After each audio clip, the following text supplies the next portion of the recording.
சரி, இது ஆரம்பிக்கிறதுக்கு முன்னாடி ஒரு இன்ட்ரோடக்ஷன் கொடுத்துரு. என்ன பிளான் பண்ணிருக்கோம், நம்ம என்ன பண்ண போறோம்ன்றது. ஓகேவா? இதுக்கு முன்னாடி வந்து நம்ம வந்து மைண்ட் யுவர் மைண்ட் கொஸ்டின்ஸ் நிறைய பண்ணியிருக்கோம். இந்த முறை வந்து பாத்தீங்கன்னா நம்ம என்ன போட்டிருக்கேன்னா வாழ்வியல் சம்பந்தப்பட்ட கேள்வி பதில்கள் போட்டிருக்கேன். இதுக்கு முன்னாடி வந்து நம்ம ஸ்பெசிபிக்கா ஏதோ தலைப்பும் போடல, கேள்விகள் வரட்டும், அதுக்கு தகுந்த மாதிரி நமக்கு தெரிஞ்ச பதில்களை சொல்லிக்கலாம் அப்படின்னு பிளான். சரி, இந்த முறை வந்து கொஞ்சம் ஒரு குறிப்பிட்ட ஒரு ஏரியாவை எடுத்துக்கலாம் அப்படின்னு சொல்லிட்டு முதல்ல வாழ்வியல் பத்தி பேசுவோம் அப்படின்னு.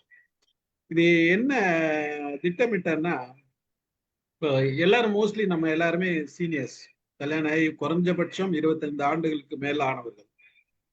குறைஞ்சபட்சம் 25 ஆண்டுகளுக்கு மேல ஆனவர், 50 வயசு ஆனவங்களும் இருக்கிறாங்க.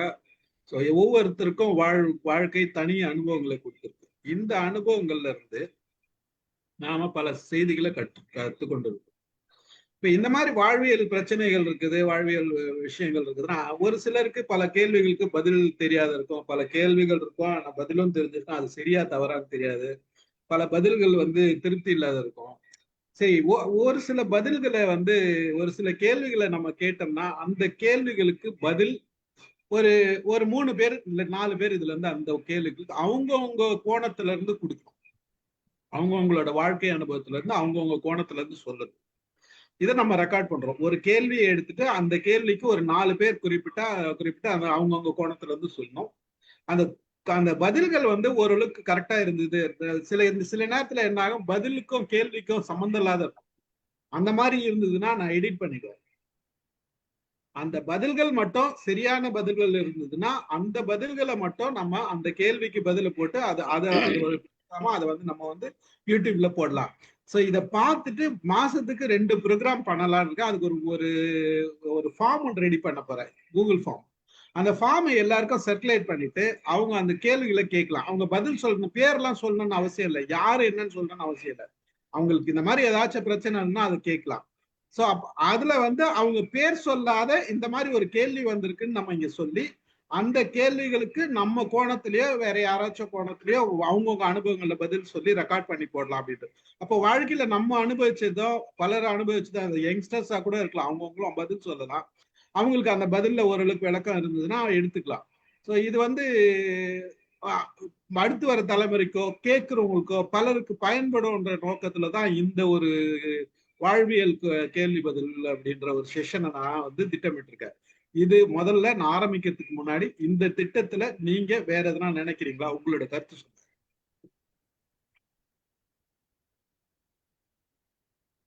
வாய் திறந்து சொன்னாதான் ரெக்கார்ட் ஆகும். கை காட்டினா சிரிச்சா தலையாட்டினாலும் ரெக்கார்ட் ஆகாது.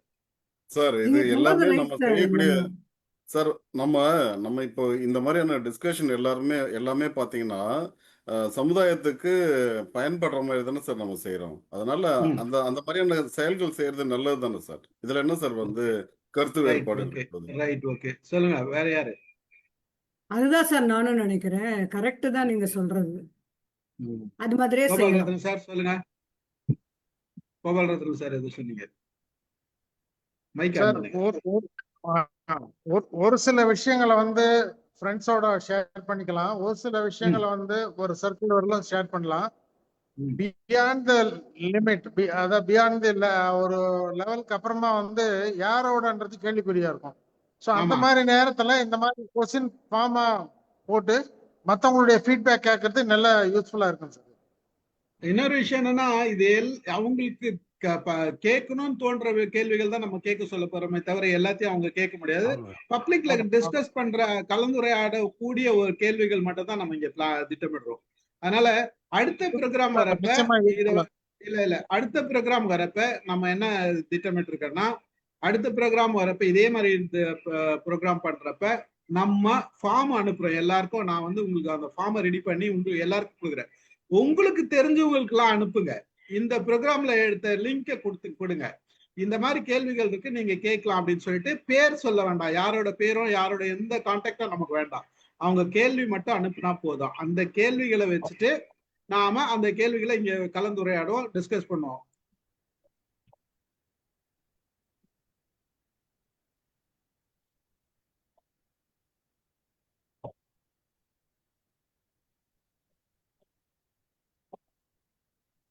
Thank you.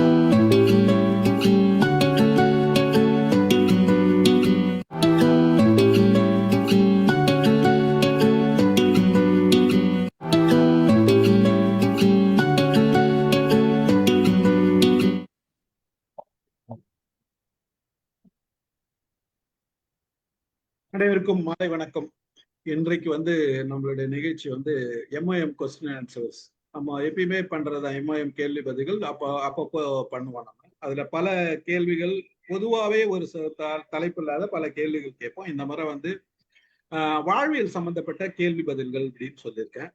இந்த கேள்வி வந்து நாம நேத்திக்கு நம்ம டிஸ்கஸ் பண்ணப்ப யாராச்சும் கேள்வி இந்த அனுப்புங்கன்னு சொன்னப்ப எனக்கு சில கேள்விகள்லாம் வந்திருக்கு. அந்த கேள்விகளை இன்னைக்கு டிஸ்கஸ் பண்ணோம். இன்றைய நிகழ்ச்சி வந்து 1379வது நிகழ்ச்சி. அந்த கேள்விகளை முதல்ல பார்த்துட்டு உங்களுக்கு ஏதாச்சும் கேள்விகள் இருந்தது அப்படின்னா, இப்ப நீங்க ஏதாச்சும் அந்த மாதிரி கேள்விகள் டிஸ்கஸ் பண்ணணும் கேள்வி இருந்தது அப்படின்னா எனக்கு மெசேஜ் பண்ணுங்க, வாட்ஸ்அப்ல மெசேஜ் பண்ணுங்க. இங்க கேட்க வேண்டாம். எல்லா கேள்விகளும் நான் வாங்கிட்டு நான் கேட்கிறேன் ஒருத்தரை. எல்லாரும் நீங்க எல்லாரும் கேள்வி கேட்டா அது முறையா வராது. அதனால ஏதாச்சும் கேள்விகள் உங்களுக்கு சம்பந்தப்பட்ட கேள்விகள் தோணுச்சு அப்படின்னா எனக்கு வாட்ஸ்அப்ல மெசேஜ் பண்ணுங்க. அந்த பார்த்துட்டு நான் வந்து உங்களுக்கு வந்து கேள்வி கேட்போம். சப்போஸ் இன்னைக்கு நேரம் பத்தல, அந்த கேள்வியை நம்ம கலந்துரையாட முடியல, பதில் கிடைக்கல அப்படின்னா அடுத்த நிகழ்ச்சியில நம்ம அதை பேசுவோம். ஓகேங்களா? இன்னைக்கு வந்து எனக்கு பல கேள்விகள் வந்திருக்கு. அதுல முதல் கேள்வி ஒண்ணு நான் படிக்கிறேன். அந்த கேள்விக்கு ஒரு இது பண்ணுங்க. ஒரு கேள்வி என்னன்னா, வாழ்நாள் முழுவதும் விதண்டாவாதமும் வெட்டி பேச்சுமே பேசிய குடும்பத் தலைவர்களை பார்த்திருக்கிறேன். இவர்களை நான் நட்டு பிடித்தவர்கள் என்பேன். இவர்கள் வாழ்க்கையில் மகிழ்ச்சி, சந்தோஷம், சிரிப்பு, பூரிப்பு என எதுவும் இருக்காது. இவர்களுக்கு வாழ்க்கை நடக்கும், ஆனா வாழ்க்கை நடக்கும். இவர்கள் மட்டுமல்ல, இவர்கள் வாரிசுகளும் பெரும்பாலும் இப்படித்தான் இருக்கிறார்கள் என்பதை பார்க்கிறேன். இவர்களை போன்றவர்களை தவிர்க்க வேண்டும் என்பது என்னுடைய அபிப்பிராயம். இவர்களை போன்றவர்கள் குடும்பத்தினிடம் திருமண சம்பந்தம் வைத்துக் கொள்ளக்கூடாது என்பேன். இது வந்து என்னுடைய கருத்து. உங்கள் கருத்து என்ன அப்படின்னு ஒரு கேள்வி இருக்கு. புரிஞ்சுதா? நான் புரியலன்னா இன்னொரு முறை படிக்கிறேன், கேள்வியை கேட்டுக்குங்க. வாழ்நாள் முழுதும் விதண்டாவாதமும் வெட்டி பேச்சுமே பேசி குடும்ப தலைவர்கள் தலைவிகளை பார்த்திருக்கிறேன். இவர்கள் நான் நட்டு பிடித்தவர்கள் என்பேன். அதாவது லூசு அப்படின்னு சொல்ற மாதிரி, கொஞ்சம் மரக்கழிச்சுன்ற மாதிரி நான் நினைக்கிறேன் அப்படின்ற அவர் கேட்டிருக்காங்க. இவர்கள் வாழ்க்கையில் மகிழ்ச்சி, சந்தோஷம், சிரிப்பு, பூரிப்பு என எதுவும் இருக்காது. வாழ்க்கையில் நடக்கும், எதுவுமே இருக்காது. இவர்கள் மட்டுமல்ல, இவங்க வாரிசும் பெரும்பாலும் இப்படிதான் இருக்கிறாங்க அப்படின்றதையும் சொல்லியிருக்காரு. இவர்களை போன்றவர்களை தவிர்க்க வேண்டும் என்பது கேள்வி கேட்டவரோட கருத்து, என்னுடைய அபிப்பிராயம். இவர்கள் போன்றவர்கள் குடும்பத்தினரிடம் திருமண சம்பந்தமே, அதாவது இவங்களை போல ஆளுங்கிட்ட இதுவே வச்சுக்க கூடாது அப்படின்றது அவரோட கருத்து. அதாவது எந்த விதமான உறவு முறை, அது முக்கியமா வந்து திருமண பந்தம் ஏற்படுத்திக்கல. பொண்ணு பார்க்க கூடாது, பொண்ணு வாங்கக்கூடாது, பொண்ணு எடுக்கக்கூடாது, மாப்பிள்ளை கொடுக்கக்கூடாது, எடுக்கக்கூடாதுன்ற மாதிரி ஒரு கருத்து வச்சிருக்காரு. உங்கள் கருத்து என்ன அப்படின்றது இது கேள்வி எல்லாருக்கும் முதல்ல புரிஞ்சுதா? என்னோட கேள்வி எல்லாருக்கும் புரிஞ்சுதா? ஓரளவுக்கு ஓகே. காயத்ரிக்கு புரிஞ்சிச்சு, எல்லாருக்கும் புரிஞ்சிச்சு. இந்த கேள்விக்கு யார் சீனியர் பர்சன் யார் இருக்கீங்க? யார் பதில் சொல்ல போறீங்க? நாராயணன் சார் சொல்றீங்களா? அலமேல் மேடம். மேடம் சொல்லட்டும் சார். சொல்லுங்க மேடம். கேமரா ஆன் பண்ணிட்டு பேசுறீங்களா? பேச முடிந்தால் வாங்க. மைக் ஆன் பண்ணுங்க. ரெண்டுமே ஆன் பண்ணதான். Good evening sir. என்ன கேள்வி புரிஞ்சுச்சு உங்களுக்கு? ஒரு புது செஷனா இருக்கு, நல்ல ரெஸ்பான்ஸ் இருக்கும், நல்ல கருத்துக்கள்லாம் வரும்னு நினைக்கிறேன். முதல் கேள்வியே கரெக்டா இருக்கு சார். வாழ்நாள் முழுதும் வீண்வாதம் செய்பவர்களை எப்படி சமாளிப்பது, எப்படி அவர்களை நம்மளோடு சேர்க்கலாமா வேண்டாமா, அப்படி சேர்ந்துட்டா என்ன பண்றதுன்னு நம்ம கேட்குறீங்க. இதுக்கு என்னோட ஆன்சர் என்னன்னா, அவங்கள சில சமயம் இப்ப என்னோட லைஃப்லயே இந்த மாதிரி வேண்டாவாதம் பேசி எப்ப பார்த்தாலும் ஆர்குமெண்ட், எதுக்கு எடுத்தாலும் ஆர்குமெண்ட். இங்க படுத்துக்காங்கன்னா இங்க படுத்துக்கிறது நல்லதா இருக்குமா, அங்க படுத்துக்கிறது நல்லதா இருக்குமா, இந்த பெட்டு ஏன் இந்த பெட்டு வேணான்றீங்க, என்னோலாம் கூட பேசுவாங்க சார் சில பேர். அந்த மாதிரி விதண்டாவாதம் பண்றவங்களாம் எங்க வீட்லயே இருக்காங்க. நாங்க வந்து அவங்கள வந்து வெறுக்கவும் முடியாது, ஏன்னா அவங்களாம் தேவரால் ரிலேட்டிவ்ஸ், க்ளோஸ் ரிலேட்டிவ்ஸா இருப்பாங்க. ஸோ அவங்கள நம்ம எப்படி சமாளிக்கணும்னா, அவங்களுக்கு வந்து முதல்ல வந்து ஒரு ஐஸை வச்சிடணும். நீங்க சொல்றதெல்லாம் கரெக்டா இருக்கு அப்படின்னு சொல்லிட்டு நம்ம கொஞ்சம் நீங்க இதை படிச்சுட்டு இருங்க, ஏதாவது நீங்க வேலையை பார்த்துட்டு இருங்க, நம்ம போய் வெளியில போய் நம்ம வேற வேலையை பார்த்துட்டு வந்துடுறேன்னு சொல்லிட்டு வந்துட்டு திருப்பி நம்ம அவங்கள்ட்டயே வந்துட்டு இந்த மாதிரி நீங்க சொன்னீங்களே இந்த ப்ரோக்ராம் இந்த இது நிகழ்ச்சி பார்க்க கூடாது நல்லா இல்லைன்றீங்களே, இதுல உங்களுக்கு பிடிக்காத கருத்தெல்லாம் நீங்க எடுத்துட்டு நல்ல கருத்தை மட்டும் நீங்க எடுத்துக்கங்களேன் அப்படின்னாங்களாம். அதெல்லாம் நல்ல கருத்தெல்லாம் ஒண்ணுமே இல்ல டாக்டர், நீங்க எல்லாமே நல்லா இல்லை. சரி நல்லா இல்லைன்னா நீங்க அதை அந்த ப்ரோக்ராம் அனுப்பிச்சிட்டு வேற சேனல் பாருங்க, அதுக்குள்ள நான் வந்து ஒரு சின்ன புக்கை படிச்சுட்டு வந்துடுறேன் அப்படிமே. நீங்க எப்ப பார்த்தாலும் படிச்சுட்டே தான் இருப்பீங்களா, இங்க வர மாட்டீங்க, எங்களோடலாம் பேச மாட்டீங்களா, நான் ஊர்ல இருந்து வந்திருக்கேன் அப்படிம்பாங்க. சரி நான் பேசதான் பேசுறேன், நீங்க சேனல் பார்த்துட்டு இருக்கீங்கன்னு நினச்சி வந்தேன்.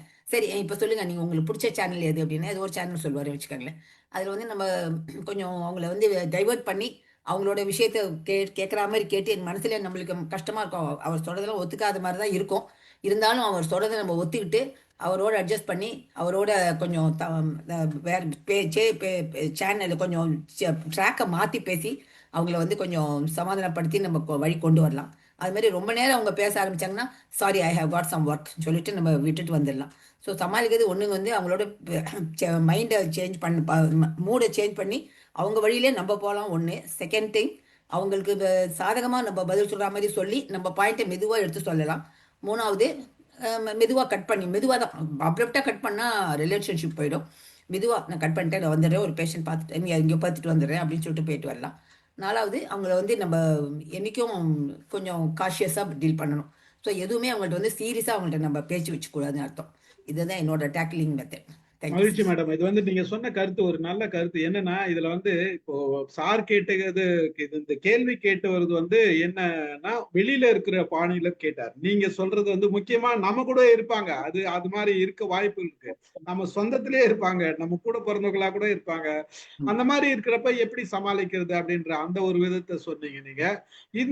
இந்த சூழல் வரும், நிச்சயமா வரும், இந்த சூழல் வரும், நம்ம கூட இருக்கிறவங்க இருக்காங்க. அப்போ இது வந்து நீங்க சொல்றது கையாளுறது ஒரு பக்கம், வேற யாராச்சும் வேற விதமா கையாளலாமா? ஒரே நிமிஷம் சார், வெளியில மேடம் மைக் ஆஃப் ஆயிடுச்சு. டாக்டர் மேடம் மைக் ஆஃப் ஆயிடுச்சு. டாக்டர் மேடம் உங்க மைக் ஆஃப் ஆயிடுச்சு. வெளியில இருந்து நம்மள்ட்ட விதண்டாவதம் பண்ணி வரவங்கள நம்ம ஈஸியா டீல் பண்ணிடலாம் சார். அவங்கள புரிஞ்சுட்டு அடுத்தது அவங்களோட ரொம்ப நம்ம ரிலேஷன்ஷிப் வச்சுக்கூட கம்யூனிகேஷன் வச்சுக்கூடாது. அவங்கள நம்ம அவாய்ட் பண்றது பெஸ்ட். அப்படி நம்ம தோணிச்சுன்னா அப்புறம் அவங்க சப்போஸ் அவங்களே நல்லபடியா வந்தாங்கன்னா நம்ம திருப்பி அவங்களோட கான்டாக்ட் பண்ணிக்கலாம். சரிங்க, ரைட், ஓகே, மகிழ்ச்சி. இது நாராயணன் சார் என்ன சொல்றீங்களா? இல்ல மேடம் சொன்னது கரெக்டு. இது வந்து நம்ம வெளியில இது மாதிரி இருக்கும்போது நம்ம அவாய்ட் பண்றது ரொம்ப ஈஸி. நம்ம தெரு கடைக்கு போகிறோம், தெருவில் பார்க்குறோம், சில பேரை பொது இடத்துக்கு போகிறோம், அந்த மாதிரி இடத்துல வந்து அவாய்ட் பண்ணுறது வந்து ரொம்ப ஈஸி.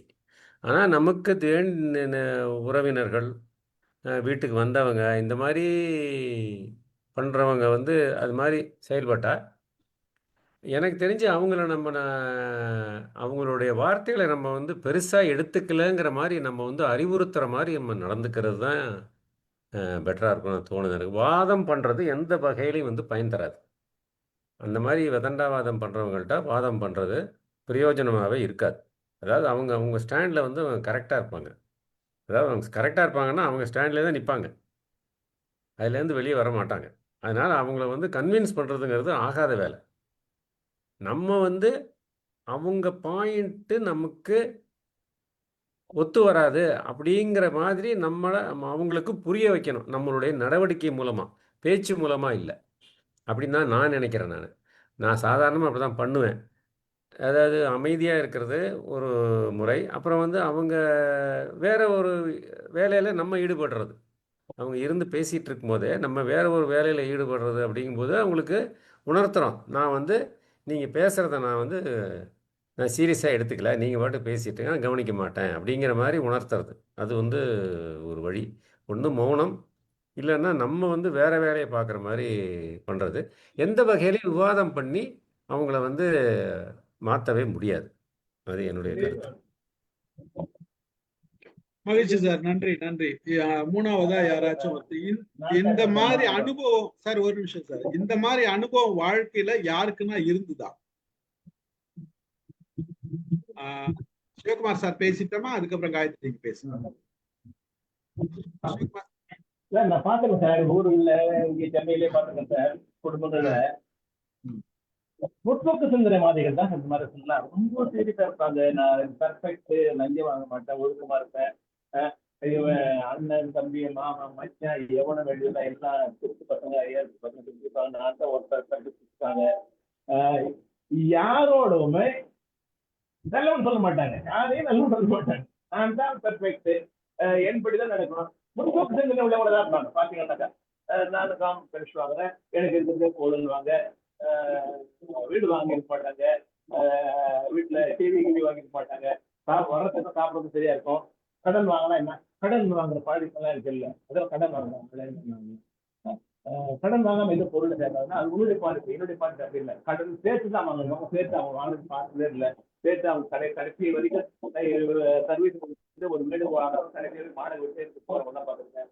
யாரை பார்த்தாலும் சொல்றது, யாரை பார்த்தாலும் புறப்படுறது. அதுக்காக இன்னொரு சொல்ல ஹெட் வைட்னு சொல்றேன், ஒரு கைண்ட் ஆஃப் ஹெட் வைட் இருந்துட்டே இருக்கும். அவங்களுக்கு பிறக்கிற பிள்ளைங்களும் குழந்தைங்களும் அது சம்பந்தம் ஒருத்தர் மூஞ்சி கொடுத்து பார்க்க மாட்டாங்க. லஞ்ச் டைம்ல ஒரு திருச்சி பக்கம் பேச மாட்டாங்க. பிறக்கிறதே சாப்பிட்றதுக்கும் தூங்குறதுக்கும் வந்து நினைப்பாங்க. எதுனாக்காங்கன்னா மூடி பேசா குடிக்க சாப்பிட்டு திருப்பியே நான் பார்க்க மாட்டேன், ஒரு சந்தோஷத்தையும் பார்க்க மாட்டேன். அவங்கெல்லாம் வறுமையும் இல்லை, செழிப்பாவும் இல்லை, அப்படியே இருந்தாங்க, அப்படியே இருந்து அப்படியே போயிருந்தாங்க. இந்த மாதிரி உலகம் பூரா இந்தியாவுக்குள்ள வேலை செஞ்சு வந்துவாங்க. கடைசியில இறந்தப்போ தூக்கி போடுறதுக்கு 4 பேர் வரல, தூக்கி போடுறதுக்கு 4 பேர் வரல. அண்ணன் தம்பி மாமா மச்சான் எவனுமே வரல. இந்த மாதிரி கடந்து போன மக்களை நான் ஊர்ல பார்த்திருக்கேன், இங்கேயும் பார்த்திருக்கேன். இதுதான் நட்டு பிடிச்சவன் சொல்றதை விட ஹெட்வைட் பிடிச்சவனா இருப்பாங்க. ஒரு முற்போக்கு சிந்தனைவாதியா இருப்பாங்க, தீவிர சிந்தனையாளா இருப்பாங்க. இது என்னுடைய நான் பார்த்த வரைக்கும் இருக்கிற என்னுடைய சொந்தத்திலையும் ஊர்கள்லயும் இங்கேயும் பார்க்கக்கூடிய மக்களை பத்தி நான் சொல்லியிருக்கேன். எங்க குடும்பங்களையும் இருந்திருக்கலாம். அது மாதிரி இதுதான் நான் சொல்ல வந்தேன். நன்றி சார், நன்றி நன்றி நன்றி சார், நன்றி. காயத்ரி என்ன சொல்ல வந்தீங்க, வாங்க. சார் அனுபவம் உள்ளவங்க தான் கேட்டீங்க, இருந்தாலும் இதுக்கு நான் பதில் சொல்றது சொல்லுங்க, பரவாயில்ல. ஏன் சொல்ல வந்தேன்னா, சார் சிவகுமார் சார் என்ன சொன்னாரோ அந்த மாதிரி ஒரு கேரக்டரை நான் வந்து வாழ்க்கையில முக்கால்வாசி வாழ்க்கையில சந்திச்சுட்டே இருக்கேன். அலமேலு மேடம் அம்மா சொன்ன மாதிரி நம்ம வந்து வெட்டி விடவும் முடியாது, உறவுக்காரங்களா போயிட்டாங்கன்னா. அந்த நீங்க கேட்ட கேள்வி இருக்குல்ல சார், அந்த கேட்ட கேள்வியிலையும் பதில் இருக்கு. பிளஸ் செல்வகுமார் சார் எப்படி, ஒருவேளை இந்த மாதிரி கேரக்டர் இருக்கவங்க எல்லாருமே அவங்களோட கேரக்டர்ஸ் எல்லாமே இப்படி இருக்குமான்னு தெரியல, ஒண்ணு விடாம சொன்னார் Selvakumar sir, sorry Sivakumar sir. எனக்கு ஒரே ஒரு விஷயம் என்னன்னா சார், நம்ம வந்து தேர்ட் பர்சனா வெளியில பாக்குறவங்களா இருக்கும்போது நம்ம கடந்து போயிடலாம், ஈஸி, அது வந்து ஒரு விஷயமே இல்லை. ஆனா அவங்க ஏன் அப்படியே இருக்காங்க அப்படிங்கிறதுக்கு என்னோட பார்வை என்னன்னா சார், எல்லாருமே என்ன பண்றாங்கன்னா, இப்போ நானுமே அப்படிதான் போறது, அவங்க பேசுவாங்க கேட்டுக்கிட்டு நம்ம அப்படியே கம்முன்னு வந்துடும், போறது எப்போ பார்த்தாலும். அதனால என்ன பண்றாங்கன்னா எல்லாரும் அவங்கள அவாய்ட் பண்ண ஆரம்பிச்சிடறாங்க. அவாய்ட் பண்ண முடியறவங்க நம்மளால, சில பேரெல்லாம் நம்மளால அவாய்ட் பண்ணவே முடியாது. அதெல்லாம் ஏன் அப்படி இருக்காங்கன்னா, இவங்க இப்படிதான் சொல்லி எல்லாருமே கேட்டுக்கிட்டே வந்துடுறாங்க. ஒருத்தர் கூட ஒரு எதிர்ப்போ அவங்களோட லைஃப் டைம்லயே அந்த விஷயத்துக்கு அவங்க எதிர்ப்பு சந்திக்கவே இல்லை சார் சொந்தத்துல. அதனால என்ன ஆகுதுன்னா, அவங்க பேசுறது கரெக்டு, எல்லாருமே வந்து என்னை பார்த்து பயப்படுறாங்க அப்படின்னு அவங்க நினைச்சுக்கிட்டு எல்லாரையும் போட்டு டார்ச்சர் பண்றாங்க. இதுக்கு எதிர்ப்பே ஒரு தடவை கூட நம்ம யாருமே தெரிவிக்காதது ஒரு காரணம். நம்ம வந்து ஒரு தடவையாச்சும் தெரிவிச்சுட்டு அடுத்த டைம் நம்ம கடந்து போகணும் அப்படின்னு நான் நினைக்கிறேன் சார். Thank you sir. மகிழ்ச்சி, நன்றி காயத்ரி, நன்றி நன்றி. அடுத்த கேள்வி போயிடலாமா? அடுத்த கேள்வி. ஓகே, இப்ப அடுத்த கேள்வி வந்து என்னன்னா, 25ல இருந்து 30-50 வருஷம் வாழ்ந்திருக்காங்க பலர். எல்லாரோட வாழ்க்கை பலர் இருக்கு. இப்ப நம்மதுலயே பாத்தீங்கன்னா இருக்கு. கணவனுக்கும் மனைவிக்கும் புரிதல் என்பது 25 வருஷம் வாழ்க்கை இல்ல 30 வருஷம் வாழ்க்கை கடந்த பிறகும் புரிதல் என்பது வந்துடுச்சா? இது கேள்வி. வாழ்ந்தவங்க பதில் சொல்லலாம், வாழ்ந்து கொண்டிருக்கும் பதில் சொல்லலாம்.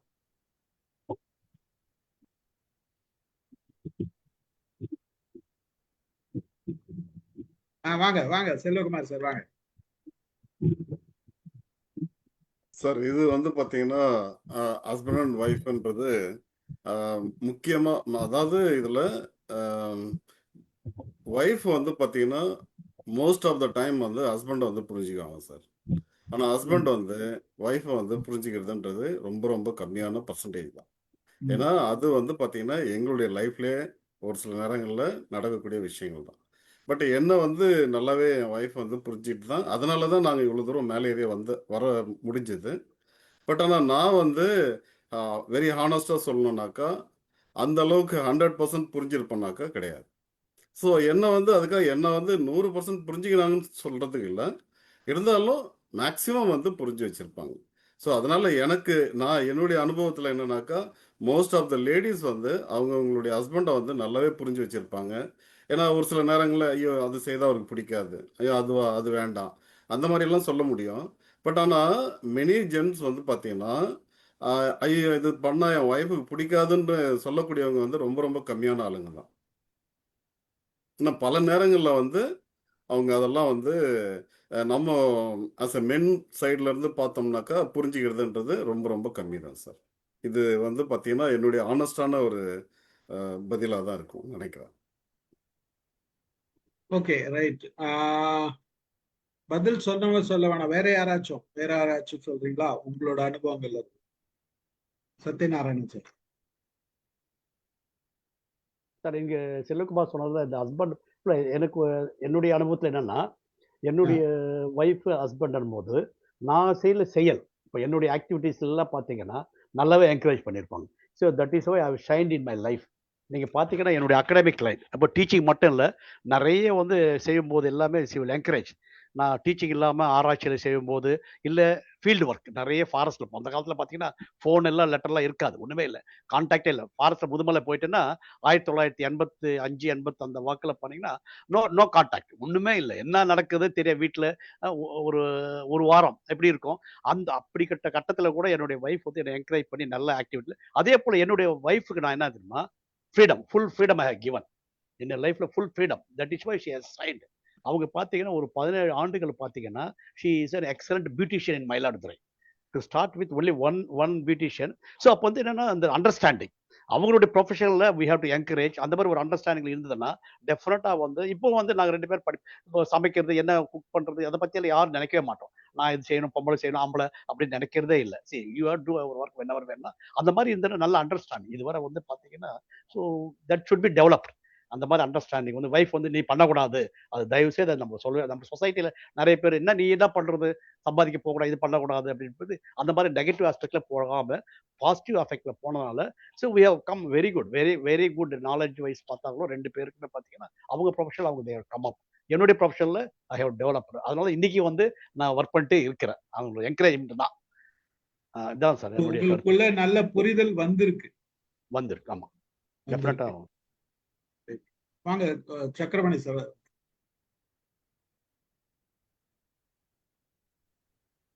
வணக்கம் சார். எங்களுக்கு திருமணமாகி 50 ஆண்டுகள் கடந்து 51வது ஆண்டுல இப்போ போயிட்டு இருக்கோம். இந்த 51 ஆண்டுகள்ல என்னுடைய மனைவி என்ன முழுமையா புரிஞ்சுக்கிட்டாங்க, நான் அவங்கள முழுமையா புரிஞ்சுக்கிட்டேன். அவங்களுடைய ஆலோசனைகளை நான் முழுமையா ஏத்துக்கிறது இல்லை. அவங்க சொல்லுவாங்க என்கிட்ட, நான் நிறைய தடவை அதை இக்னோர் பண்ணியிருக்கேன். காரணம், நான் ஒரு கூட்டு குடும்பம் நடத்திக்கிட்டு இருந்தோம். நான் குடும்பத்துல மூத்த பிள்ளை. என்னுடைய ஆங்கிள் எப்படின்னு கேட்டா, அம்மா அப்பா மட்டும் இல்லை, 3 தம்பிங்க, ஒரு தங்க, இவங்களுக்கெல்லாம் கல்யாணம் ஆகி அவங்களாம் போகணும், அவங்கள கரையேற்ற வரையிலும் மற்ற லக்ஸூரியஸான மற்ற இதுவும் பண்ணக்கூடாதுன்றது என்னுடைய ஆங்கிள்.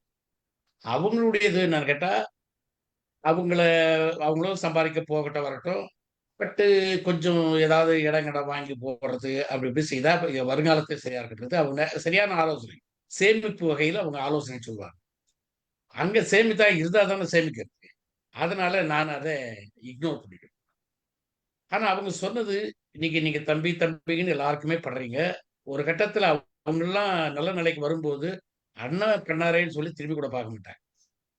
அதனால தம்பி தங்கைகளுக்கெல்லாம் பண்ணுங்க, ஒரு கடமையோட செய்யுங்க. ஆனா அளவுக்கு அதிகமா தம்பி தங்கைகளுக்கே தான் பண்ணணும்னு போனீங்களா, கடைசியில எனக்கு ஒண்ணும் இல்லை, உங்க பிள்ளைங்க ஒண்ணுதான் கேள்வி கேட்க போகுது, நீங்க தான் பதில் சொல்லணும் அப்படின்வாங்க. ஆனா ரொம்ப பாலிசா பேசுவாங்க. சரி, அதை இக்னோர் பண்ணிடும் நான். அது நான் பண்ண பெரிய முட்டாள்தனன்றதை இப்போ உணர ஆரம்பிச்சுட்டேன். ஏன்னா ஒவ்வொருத்தரும் அவங்களுடைய வாழ்க்கையை மேம்படுத்திக்கிற வழி அவங்க எல்லாரும் கல்யாணம் ஆகி போச்சு, எல்லாரும் குடும்பம் செட்டில் ஆயிட்டாங்க. இப்ப பார்க்கும்போது நான் கேட்டா அவங்களுடைய நான் பண்ண மாதிரியான குடும்பத்துக்கான ஜாயிண்ட் ஃபேமிலி செய்யக்கூடிய அந்த ரெஸ்பான்சிபிலிட்டியில யாரும் அதிகமா ஈடுபடுறது கிடையாது. அவங்க தனி என்ன மாதிரி தான் நானும் கூட வந்து அவங்களும் இருந்திருக்காங்க. அது மாதிரி பண்ணியிருக்கலாம். அதை அவங்க பண்ண. ஆனா என் மனைவி சொன்ன வார்த்தைகள் இப்ப நான் உணர ஆரம்பிக்கிறேன். அவங்க அது ஆரம்பத்துல கல்யாணம் கட்டினது இதுவரைக்கும் எவ்வளவு சம்பளம் வாங்குறீங்க? இப்ப எவ்வளவு பென்ஷன் வாங்குறீங்க? என்னென்ன செலவு பண்ணீங்கன்னு இதுவரைக்கும் கேட்டதே கிடையாது. அவங்களுக்கு தெரியவும் தெரியாது. நான் என்ன வாங்குறேன்னு.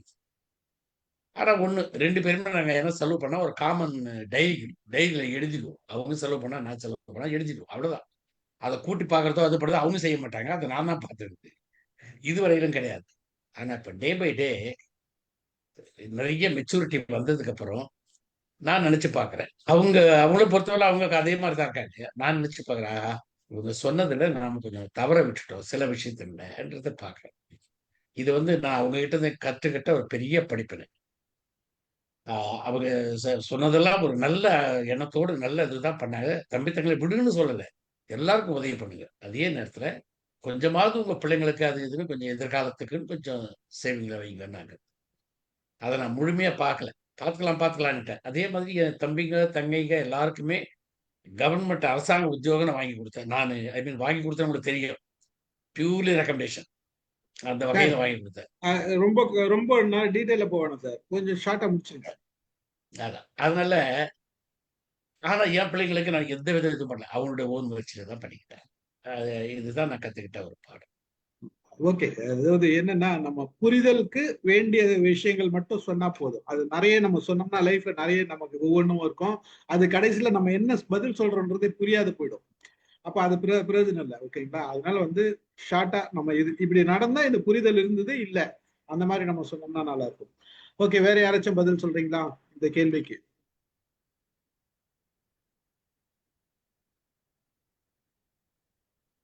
ரைட், யாரும் இல்லைன்னு நினைக்கிறேன். இந்த கேள்வியை மறுபடியும் யோசித்து வைங்க. வேற தேவைப்பட்ட அடுத்த வாரம் டிஸ்கஸ் பண்ணலாம். Okay, right. இன்னொரு கேள்வி சார். அவங்க லதாக் இது பதில் சொல்றாங்க சார். வாங்க மேடம். லதா மேடம் கை தூக்குனாங்களா? மைக் ஆன் பண்ண வேண்டியது தானே சார்? பிசிக்கலா நான் அப்படி பண்ணேன். நான் கவனிக்கல. ஓகே. ஏன்னா எனக்கு நான் ஆண்ட்ராய்ஸ் போட்டுருங்க, அப்பதான் கவனிக்க முடியும். பரவாயில்ல சார். இந்த புரிதல் வந்து அப்பப்போ மாறிக்கிட்டே இருக்கு சார். அந்த ரெக்குயர்மெண்ட்டு நம்மளோட எக்ஸ்பெக்டேஷன் அதை பொறுத்து மாறிட்டு இருக்கு. ஒரு யங்கேஜ்ல ஆஃப்டர் மேரேஜ் அந்த பீரியட்ல ஒரு மாதிரி இருக்கு. சிலருக்கெல்லாம் அந்த பீரியட்ல நல்ல புரிதலோட இருந்து கூட அதுக்கப்புறம் ப்ராப்ளம் வருது. ப்ராப்ளம் ஏன் வருது? புரிதல் இல்லாததுனால. ஸோ அது எதனால புரிதல் இல்லாமல் வருதுன்னா அவங்களோட 2 பேருடைய எக்ஸ்பெக்டேஷன்ஸும் சேஞ்ச் ஆகுது. அப்புறம் குழந்தைங்க பிறந்தப்புறம் அந்த குழந்தைங்களை டிபெண்ட் பண்ணி நம்ம 2 பேருடைய எக்ஸ்பெக்டேஷன்ஸும் மாறுது. ஸோ அதில் சம்டைம்ஸ் கான்ஃப்ளிக்ட் வருது, சம்டைம்ஸ் நல்லா இதுவாக வருது. இப்போ ஓவராலாக நான் கன்க்ளூஷன் என்ன சொல்ல வரேன்னா, depending upon the stage and years நம்மளோட 2 பேருடைய எக்ஸ்பெக்டேஷன் மாறுது. அதனால புரிதல் வந்து மாறிக்கிட்டே இருக்கு. ஒரு பீரியட்ல இருக்கு, ஒரு பீரியட்ல இல்லாமல் இருக்கு. ஸோ அது வந்து ரேண்டமாக போயிட்டே இருக்கு. ஒரு சிலருக்கு ஆல்வேஸ் ஸ்டாண்டர்டா நல்லா தான் இருக்கு, ஒரு சிலருக்கு அப்படி இல்லை. அதுக்கு ஒரு எக்ஸாம்பிள் மட்டும் சொல்றேன். யாரோ ஒருத்தங்க, நான் ஒரு டிவியில கேட்டது தான், இந்த நீயா நானால ஒரு ஹஸ்பண்ட் அண்ட் ஒய்ஃப், அவர் கல்ஃப்ல ஒர்க் பண்றாராம், இந்த லேடி இங்க சென்னையில இருக்காங்களாம். அவங்க வந்து அந்த லேடிக்கு சக்கரை பொங்கல், அந்த ஹஸ்பண்டுக்கு சக்கரை பொங்கல்னா அவ்வளவு இஷ்டமா, இந்த லேடிக்கு ஐஸ்கிரீம்னா இஷ்டமா. அவர் அங்க ஒரு நாளும் ஐஸ்கிரீம் சாப்பிட மாட்டாராம். என்ன ஆனாலும் எங்க போனாலும் யார் கொடுத்தாலும் சாப்பிடணும். அதே மாதிரி இந்த லேடி வந்து கோயில்ல சக்கரை பொங்கல் கொடுத்தா கூட நான் சாப்பிட மாட்டேன், எனக்கு அவருக்கு பிடிக்கிறது, நான் இங்க தனியா சாப்பிட மாட்டேன். அதே கான்செப்ட் தான் அங்கேயும் அப்படின்னாங்க. அந்த எல்லாம் பிரமிச்சு போகிற அண்டர்ஸ்டாண்டிங் அந்த மாதிரி இருக்காங்க. அதான் சொல்ல வந்தேன் சார். இல்ல, அது இன்னொரு விஷயம் என்னன்னா, தூரம் தூரம் இருக்கும்போது இந்த புரிதல் இன்னும் கொஞ்சம் நல்லா இருக்கும். பக்கத்துல இருக்கும்போது இது கொஞ்சம் மாறும். இருக்கும்போது தான் சண்டை வருது. அதுதான். சண்டை வரும்ன்றது ஒரு தூரம் தூரம் இருக்கும்போது அந்த தூரம் வந்து சில புரிதல்களை கொடுக்கும். அப்ப வந்து அந்த நமக்கு வந்து அந்த அது கொஞ்சம் அந்த பாசம் அதிகமாகிறப்ப ஓகே ஒய்ஃப்காக நம்ம இதை சாக்ரிஃபைஸ் பண்ணுவோம், ஹஸ்பண்டுக்காக இதை நம்ம சாக்ரிஃபைஸ் பண்ணுவோம் அப்படின்ற அந்த உணர்வுகள் இருக்கும். அந்த உணர்வுகள் வரப்ப இதெல்லாம் நடக்கிறது வாய்ப்பு இருக்கு, சாத்தியம். இல்ல ஆனா சார், க்ளோஸா இருக்கும்போது அவங்களே க்ளோஸா அந்த லேடி என்ன சொன்னாங்கன்னா, இப்ப சம் இயர்ஸ் சேர்ந்துதான் இருந்தாங்களாம். சமீபமா அவர் போயிருக்காரு. இப்போ 1 or 2 இயர்ஸா போயிருக்காரு. அது வரைக்கும் ஒரு 7-8 வருஷமா இங்கே ஒரே இடத்துல தான் இருந்தோம். அப்பவும் நாங்க அப்படிதான் இருப்போம். அது கேட்டார் கோபிநாத். இது பாரு இப்படியான்ட்டு. அதுக்கும் அவங்க பதில் சொன்னாங்க. ஸோ அது மாதிரி ஃபியூ பீப்புள் ஆர் தேர். ஜென்ரலா depending upon the situation and timing மாறுது. நீங்க சொன்ன ஆன்சர் சரியான ஆன்சர். இது வந்து புரிதல் என்பது எல்லா நேரத்திலையும் எல்லாருக்கும் இருக்காது, எல்லா சிச்சுவேஷன்லயும் இருக்காது. இந்த புரிதல் என்பது நேர ஒரு ஒரு சில பல நேரங்கள்ல பல காரணங்களுக்காக மாறுதல் உண்டு. அந்த அந்த மாறுதல் இருக்கும். அது இருக்கிறது வந்து தவறு கிடையாது. புரிதல் வந்து சில விஷயங்கள் வந்து ஒருத்தருக்கு புரியுது, இன்னொருத்தருக்கு புரியலன்னா தவறு கிடையாது. ஆனா அந்த தவறுக்காக நாம வந்து ரொம்ப ஆர்குமெண்ட் பண்ணி சண்டை போடுறது தான் தவறு. மற்றபடி அந்த புரிதல் இல்லைன்றதை நம்ம ஒத்துக்கணும்னா கொஞ்சம் கொஞ்சம் அண்டர்ஸ்டாண்ட் சின்ன சின்ன வாக்குவாதன்றதை விட நம்ம ஒரு கலந்துரையாடிக்கிறதோ பேசிக்கிறதோ தவறு கிடையாது. அதே வந்து நம்ம எமோஷனலா போக கூடாது. அவ்வளவுதான். அலமேல் மேடம் சான்ஸ் உண்டா? என்ன மேடம்? செகண்ட் சான்ஸ் உண்டா அல்லது ஒரு தடவை தானா? எதுக்கு செகண்ட் சான்ஸ் சொல்லுங்க. இப்ப இந்த क्वेश्चन சொல்றது. இப்ப நீங்க பதில் சொல்ல தானே வந்திருக்கீங்க. அதான் கேக்குறேன். அலோ பண்ணுவீங்கல்ல? அதெல்லாம் பேசலாம், அனுபவசாலிகள் பேசலாம். அதுக்காக தான் இந்த செஷன். சரி, இப்ப ஆஃப் லேட் சார் ரொம்ப ஹாரிபிளா இருக்கு. உங்க வாயே தெரியல எங்களுக்கு. என்ன கேட்கலையா சார்? உங்க கண்ணு மட்டும் தான் தெரியுது, எங்களுக்கு வாய் தெரியல. கேமராவை கொஞ்சம் அட்ஜஸ்ட் பண்ணுங்க. இப்பதான் தெரியுது. இப்ப இருக்கிற situation is very bad sir. Even young couple, after getting love marriage, after getting married, after period of love, they become worst and worst creatures, both of them. இந்த பொண்ணு வந்து ஒண்ணு நினைக்குது, ரொம்ப அழகா 6 months 7 months நல்லா லவ் பண்ணிக்கிறாங்க. Madam இந்த மாதிரி அனுபவங்கள் உங்களுக்கு இருந்ததா? நம்ம அதாவது யங்ஸ்டர்ஸை பத்தி யங்ஸ்டர்ஸ் பேசினா நல்லா இருக்கும்னு நினைக்கிறேன். நம்ம நீங்க பக்கத்துல யாருன்னா பாத்தீங்க பண்ணீங்க அப்படின்னா அதை உதாரணம் காட்டி பேசுங்க. பொதுவா இதை சொல்ல முடியாது. பொதுவா நம்ம இதை நம்ம சொல்ல முடியாது, ஏன்னா அது தவறாயிடும். தேர்ட் பர்சனை நம்ம பாக்கறச்சே நம்மளுக்கே தெரியும்.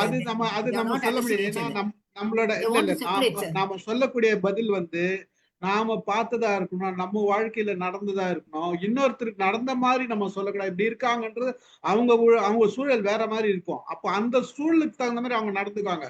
அது சரியா தவறான்னு அவங்களுக்கு தான் தெரியுமே தவிர நமக்கு தெரியாது. அப்ப நம்ம அதை பத்தி பேசுறதுக்கு அது சரியான முறை கிடையாது.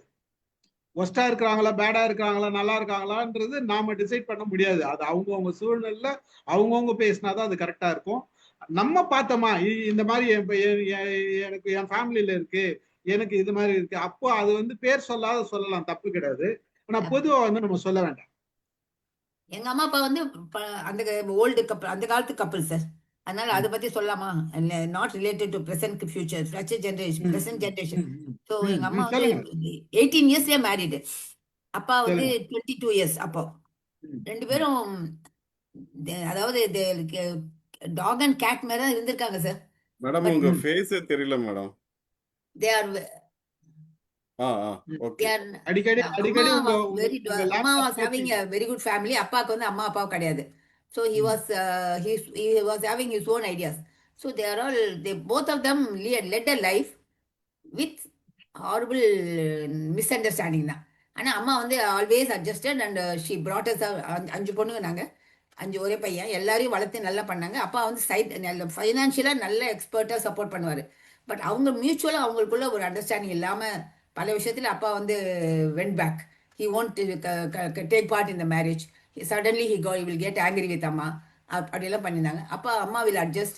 அந்த காலத்துல அப்படிதான் இருந்தது மேடம். அதனால அது வந்து நம்ம இப்ப பேசினாலும் அது வந்து பயனுள்ளதா இருக்காது. இப்ப கேக்குறவங்களுக்கு அது பயனுள்ளதா இருக்காது. பரவாயில்ல, விட்டுருங்க. நன்றி. புரிதல் வேணும் சார். வரல. நன்றி. அடுத்த ஒரு கேள்வி இருக்கு. இது வந்து வேற மாதிரியான கேள்வி. சம்மணம் போட்டு உட்கார்ந்து கையை கீழே ஊனாமல் பலரால் எழுந்திருக்க முடியவில்லை. இதனை சரி செய்ய அவர்கள் ஏன் முனைப்படுவதில்லை? அதாவது கீழே உட்கார்ந்தாங்கன்னா தரையில உட்காரதே கஷ்டமா இருக்கு பலருக்கு. ஆனா ஒரு சிலரால தரையில உட்கார்ந்தா கூட கையை ஊனாது எழுந்திருக்க முடியல. அதுக்கு உண்டான முறையை செய்யல அப்படின்றது ஒரு ஜிம் சம்பந்தப்பட்ட ஒருத்தர் கேட்ட கேள்வி இது. இது வந்து இது வாழ்வியல் சம்பந்தமா அப்படின்னா வாழ்வியல் தேவையான விஷயம்தான். ஆனா உடலுக்கு நமக்கு தேவைதான். நம்ம வந்து இது மன ரீதியா வந்து நம்ம பார்க்க முடியாது.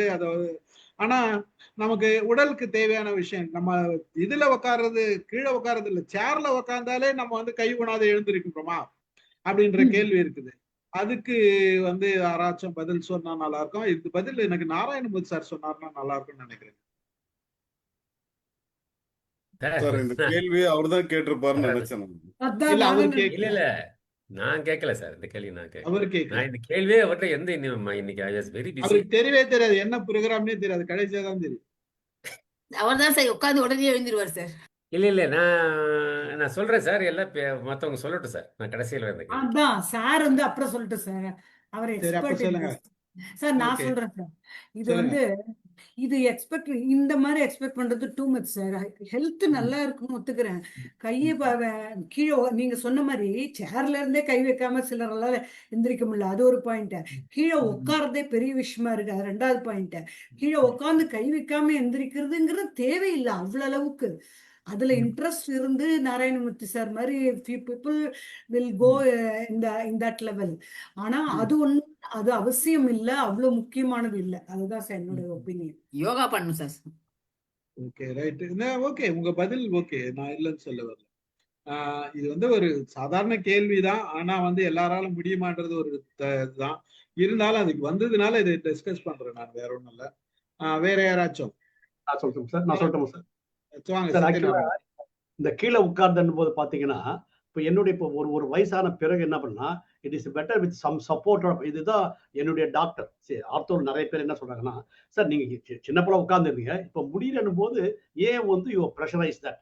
See your body system is like that. ஏன்னா அந்த டைம்ல பார்த்துட்டு எல்லாமே ஈவன் பார்த்துட்டு சில பேருக்கு வர்ட்டிகோன்னு வரும். சரி, இம்பேலன்ஸ், ஒரு ஏஜ் ஆனோன்னு இம்பேலன்ஸ். ஸோ அந்த மாதிரி இருக்கும்போது கீழே வரதுக்கு வாய்ப்புகள்லாம் இருக்கின்றது. ஏன் நீ பிடிச்சிட்டு ஏன் உட்காருங்க கீழே? ஃபர்ஸ்ட் ஆஃப் ஆல் ஒரு சேர்ல உட்காருங்க. உங்களால முடியாது, கையை பிடிச்சி காலை பிடிச்சி ஏன் கஷ்டப்படுத்தணும் அப்படின்னு அவருடைய இது அட்வைஸ்ல பண்ணும்போது இது நம்ம வந்து பார்க்கணும் சார். நிறைய பேர் அதான் அப்படிதான் மகிழ்ச்சி அப்படின்னு சொல்லவே கூடாது. கை ஊனி ஏதாவது ஒரு சப்போர்ட்டோட உட்காரலாம், தப்பு ஒண்ணுமே இல்லை. ஆனா வந்து என்னுடைய இது அனுபவம் வந்து ஏன் நம்ம கீழே உட்காரணும், சேர்ல உட்கார உங்களால முடியாது, ஏன் நம்ம பண்ணணும்னு என்னுடைய கருத்து. Okay, right. முதல்ல எனக்கு என்ன இந்த கேள்வி கேட்டோடனே ஞாபகம் வந்ததுன்னா, இந்த கேள்வி வந்த பிறகு ஞாபகம் வந்ததுன்னா, முதல்ல எத்தனை பேரால நம்மளால கீழே உட்கார முடியுது? இந்த கேள்விதான் எனக்கு ஞாபகம் வந்தது. எத்தனை பேர்லாம் தரையில உட்கார முடியும்? முதல்ல உட்கார்ந்து எழுந்திருக்கு. நான் உட்கார்ந்து நல்லா தரையில உட்கார்ந்து எழுந்திருக்கிறது அவசியம் இல்ல சார். கண்டிப்பா எங்களுக்கு எல்லாம் அவசியமே இல்ல சார். சார் உங்க உங்க உங்க உங்க உங்க தலைகீழ இருக்கு சார். உங்களுக்கு சிவகுமார் சார் இருக்கு. யாரெல்லாம் கீழே தரையில உட்கார்ந்து எழுந்திருக்க முடியும்? உட்கார்றது முதல்ல உட்கார முடியும். Okay, 1 2 2 3 4. Okay, right, very good. Narayanamurthy sir, நீங்க கையே ரைஸ் பண்ணாதீங்க, நீங்க தலைய கீழே வச்சு கூட உட்காருங்க. கல்யாணி மேடம், எனக்கும் சம்பந்தமே உட்கார முடியும் சார். ஆனா வந்து எழுந்துக்கும் போது கை கண்டிப்பா ஊனிதான் எழுந்துக்கும். ஓகே, அது பிரச்சனை இல்ல. ஆனா கீழே உட்கார்றத வந்து தவிர்க்கல. இப்ப கூட நான் கீழே தான் உட்கார்ந்துருக்கேன். மேக்சிமம் நான் கீழே உட்கார்ந்து தான் பழக்கப்படுத்திக்கிறேன். ஆனா எழுந்துக்கும் போது கொஞ்சம் கஷ்டப்படுறேன். ஆனா வந்து உட்கார்ந்துடுறேன். நல்ல பழக்கம். இது ஒண்ணு இருக்குது. சமணங்கள் சோஃபாலே சமணங்கள் போட்டு தான் உட்காருவோம் சார். கீழே அது கூட நல்லது. சோஃபால சமணங்கள் போட்டு உட்கார்றது நல்ல பழக்கம் தான், தப்பில்ல. நீங்க அப்படி போட்டு உட்கார்ந்தீங்கன்னா தப்பு இல்ல, அது நல்ல பழக்கம் தான். அது ஓரளவுக்கு உங்களுக்கு அந்த முட்டி வலி எல்லாம் வராத இருக்கும், நல்ல பிரச்சனை இல்லாத இருக்கும். சமணங்கால் சோஃபால அப்படிதான் சார் உட்கார்ந்துருக்கேன். நல்ல பழக்கம். ஓகே, இப்ப நாராயணமூர்த்தி சார் பதில்.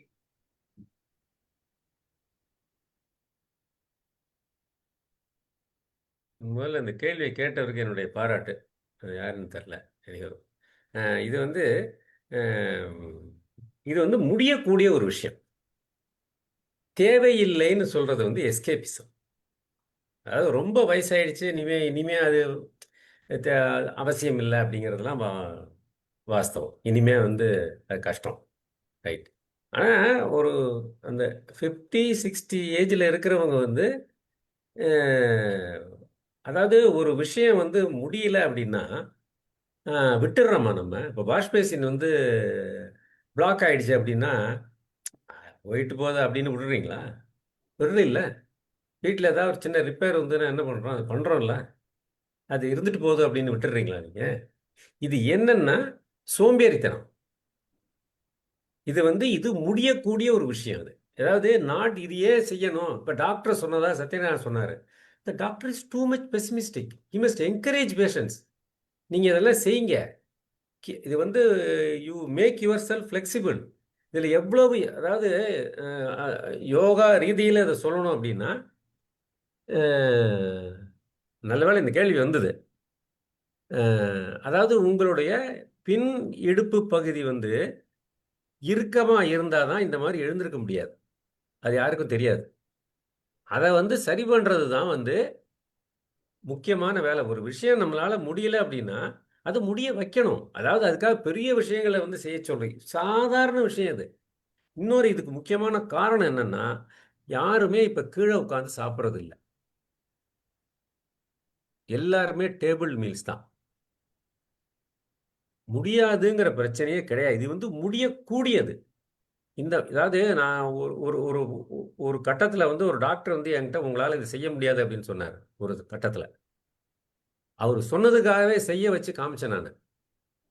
அவங்க, அதாவது டாக்டர்ஸ் வந்து தே ஷுட் பி ஆப்டிமிஸ்டிக். நீங்கள் வந்து இது செய்யாதீங்க, இது நல்லது கிடையாது அப்படின்னு சொல்கிறதுக்கு. இப்போ கூட ஒரு வீடியோ வந்து சார் அனுப்பிச்சார், இன்னைக்கு சிவன் சார் அனுப்பிச்சார் ஒரு வீடியோ. 5 விஷயங்கள் வந்து நீங்கள் செய்ய முடியுமா, 65 வயது இருக்கிறவங்களுக்கு வந்து இதெல்லாம் செய்யணும். நீங்கள் எப்படியே செய்யாமல் விட்டுட்டீங்க அப்படின்னா இறுகிடும். இது ஒரு ஸ்டேஜில் வந்து இது வந்து நாமே நம்ம உடலை வந்து காயப்படுத்திக்கிற மாதிரி ஆகுது. அதாவது இது தேவையில்லை அப்படின்னு சொல்கிற விஷயம் வந்து, அதாவது தேவையில்லைன்னு சொல்கிறது வந்து 50லேருந்து 60, 65 வயதுக்குள்ளே இருக்கிறவங்க வந்து இது தேவையில்லை அப்படின்னு விட்டுட்டீங்க அப்படின்னா மற்ற எல்லா விஷயங்களும் அப்படி விட்டுடுறீங்களா தேவையில்லைன்னு? நம்ம விடுறது இல்லைல்ல. இப்போ வந்து ஒரு பண கஷ்டம் வருது, அது போயிட்டு போது, அப்புறம் என்ன பண்ணுறது அப்படின்னு விடுறோமா நம்ம? அதை எப்படி சால்வ் பண்ணுறோன்னு பார்க்குறோம்ல. இப்போ ஒரு விஷயம் வந்து வீட்டில் ஒரு சின்ன தவறு நடக்குது, உறவுகளுக்குள்ளேயே ஒரு சின்ன தவறு நடக்குது அப்படின்னா அதை சரி பண்ணணும்னு நினைக்கிறோம்ல. ஏன் இந்த உடல் சம்பந்தப்பட்ட விஷயங்கள் மட்டும் ஏன் நம்ம சரி நினைக்கிறது இல்லை? இதுக்கு யாராவது பதில் சொன்னீங்கன்னா நல்லாயிருக்கும். இதெல்லாம் செய்யக்கூடிய சமாச்சாரம், செய்ய முடிகிற சமாச்சாரம். உங்களால் அது யாராவது அதுக்கு மாதிரி செய்யணும் அப்படின்னு நினச்சிங்க அப்படின்னா என்னை அணுகுங்க. ரொம்ப எளிமையான பயிற்சிகள்லாம் இருக்குது. உங்களுடைய உடல் நலம் வந்து நீங்கள் நம்ம தான் பார்த்துக்கணும், இன்னொருத்தர் பார்த்துக்க மாட்டாங்க. நம்ம பசியை நம்ம தான் ஆற்றிக்க முடியும். சார் என்னுடைய நான் சொல்றேன் பாராட்டை சார். தெரிவிச்சிருங்க சார். சொல்லுங்க வாங்க. சார் இப்ப வந்து ஏன் அதை விட்டுடுறோம்னா, இப்ப டாக்டர் வந்து இன்னும் கொஞ்சம் டேமேஜ் ஆயிடக்கூடாது அப்படின்னு சொல்ற பட்சத்துல நம்ம அதை விட்டுடுறோம். ஆனா இப்ப எனக்குமே கூட ஆங்கிள் ஒரு வலி இருந்துட்டே தான் இருக்குது. ஆனா வந்து நான் ஏன் உட்கார்ந்து எந்திரிக்கிறேன்னா, கொஞ்சம் சார் சொல்ற மாதிரி தான், இதை அப்படியே விட்டுட்டோம்னா இன்னும் ரொம்ப டைட் ஆயிடுச்சுன்னா நமக்கு மூமெண்ட்டே இல்லாம போயிடுமோன்ற பயத்துல வந்து காலேஜ் தவிர வீட்டுல வந்து நான் எப்பவுமே கீழே உட்காந்து எந்திரிக்கிறேன் மேக்சிமம். அடிக்கடி எந்திரிக்க மாட்டோமே தவிர, ஆனா கீழே தான் உட்காந்து பழக்கப்படுத்திக்கிறோம்.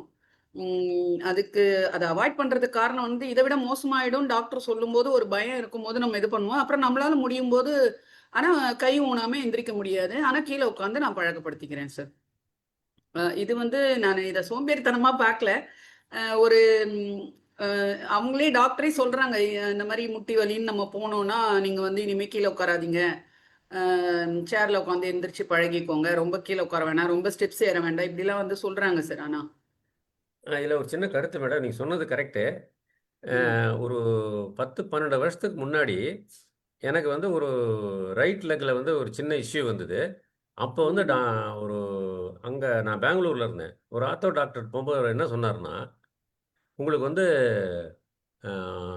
ஆஸ்டியோ ஆர்த்ரைட், வேறு என்ன, ஆஸ்டியோபோரோசிஸ் வந்துருச்சு உங்களுக்கு, நீங்கள் இனிமேல் கீழே உட்காரக்கூடாது, மாடிப்படி ஏறக்கூடாது, ஓடக்கூடாது அப்படின்னு என்கிட்ட சொன்னார்.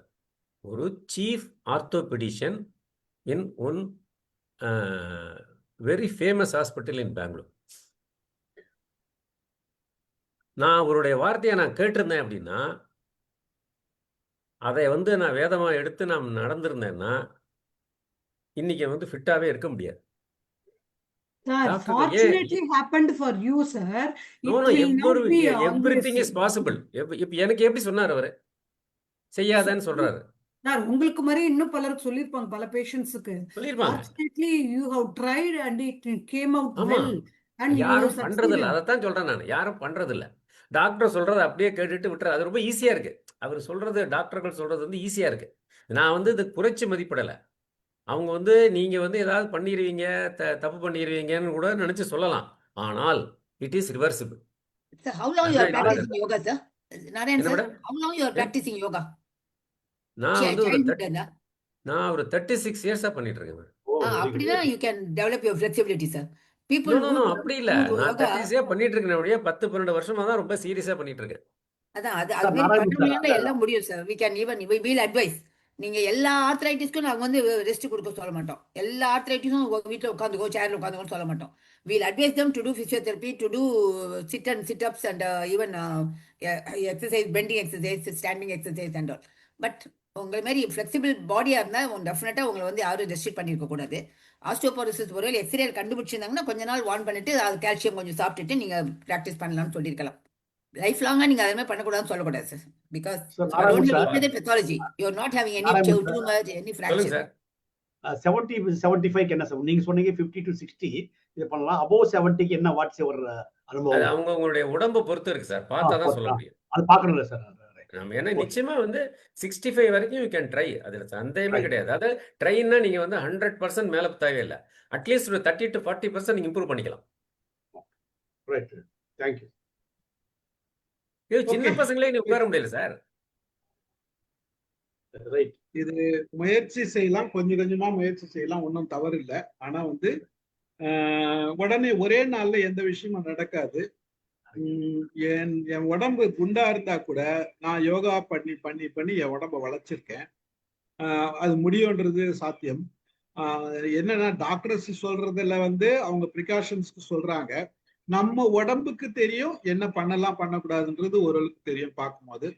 அது ஒரு பக்கம். நான் இன்னைக்கு ஒரு வீடியோ அனுப்பிச்சேன். நான் இது நாராயணன் சார், நீங்க அதை பத்தி சொல்றீங்களா சார்?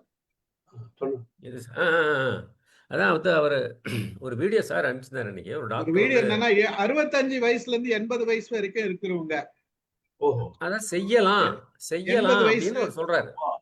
80 வயசு இருக்கிறவங்க என்னெல்லாம் முதல்ல டெஸ்ட் பண்ணிக்கணும். நீங்க உங்க பாடியை நீங்க எப்படி டெஸ்ட் பண்ணிக்கணும்? அதாவது சேர்ல ஃபர்ஸ்ட் வந்து சேர்ல உட்கார்ந்தீங்கன்னா நீங்க கை ஊனாது எழுச்சிக்க முடியுதா பாருங்க. அப்போ உங்களோட மென்டல் பேலன்ஸ் வந்து கிளியரா இருக்குது. மேஜர் திங் அதுதான் சொல்றாரு, மென்டல் பேலன்ஸ்.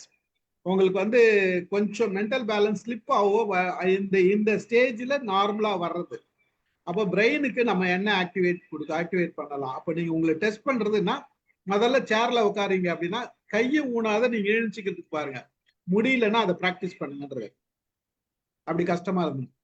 ரெண்டாவது என்ன சொல்றேன்னா ரிவர்ஸ்ல நடந்து பாருங்க. ஒரு 10 ஸ்டெப் ரிவர்ஸ்ல நடந்து பாருங்க. அந்த ரிவர்ஸ்ல உங்களால நடக்க முடியுதா? ரிவர்ஸ்ல நடக்க முடிஞ்சதுன்னா யூ ஆர் குவாலிஃபைடு. ரிவர்ஸ்ல நடக்க முடியலன்னா கொஞ்சம் கொஞ்சமா கேர்ஃபுல்லா அதை பிராக்டிஸ் பண்ணுங்க. அப்போ உங்களோட மென்டல் பேலன்ஸ் வந்து கிளியரா இருக்கும். பல நேரத்துல நமக்கு பேலன்ஸ் போகுது இல்ல, பிரெயின் வந்து கொஞ்சம் இதுவா அதுக்கு பிராக்டிஸ் பண்றதுக்காக. மூணாவது ஒண்ணு சொல்றாரு, ஒத்த காலில் ஒரு காலில் நிக்க முடியுமா? ஒரு 10 செகண்ட்ல இருந்து 30 செகண்ட் வரைக்கும் உங்களால நிக்க முடியுதா?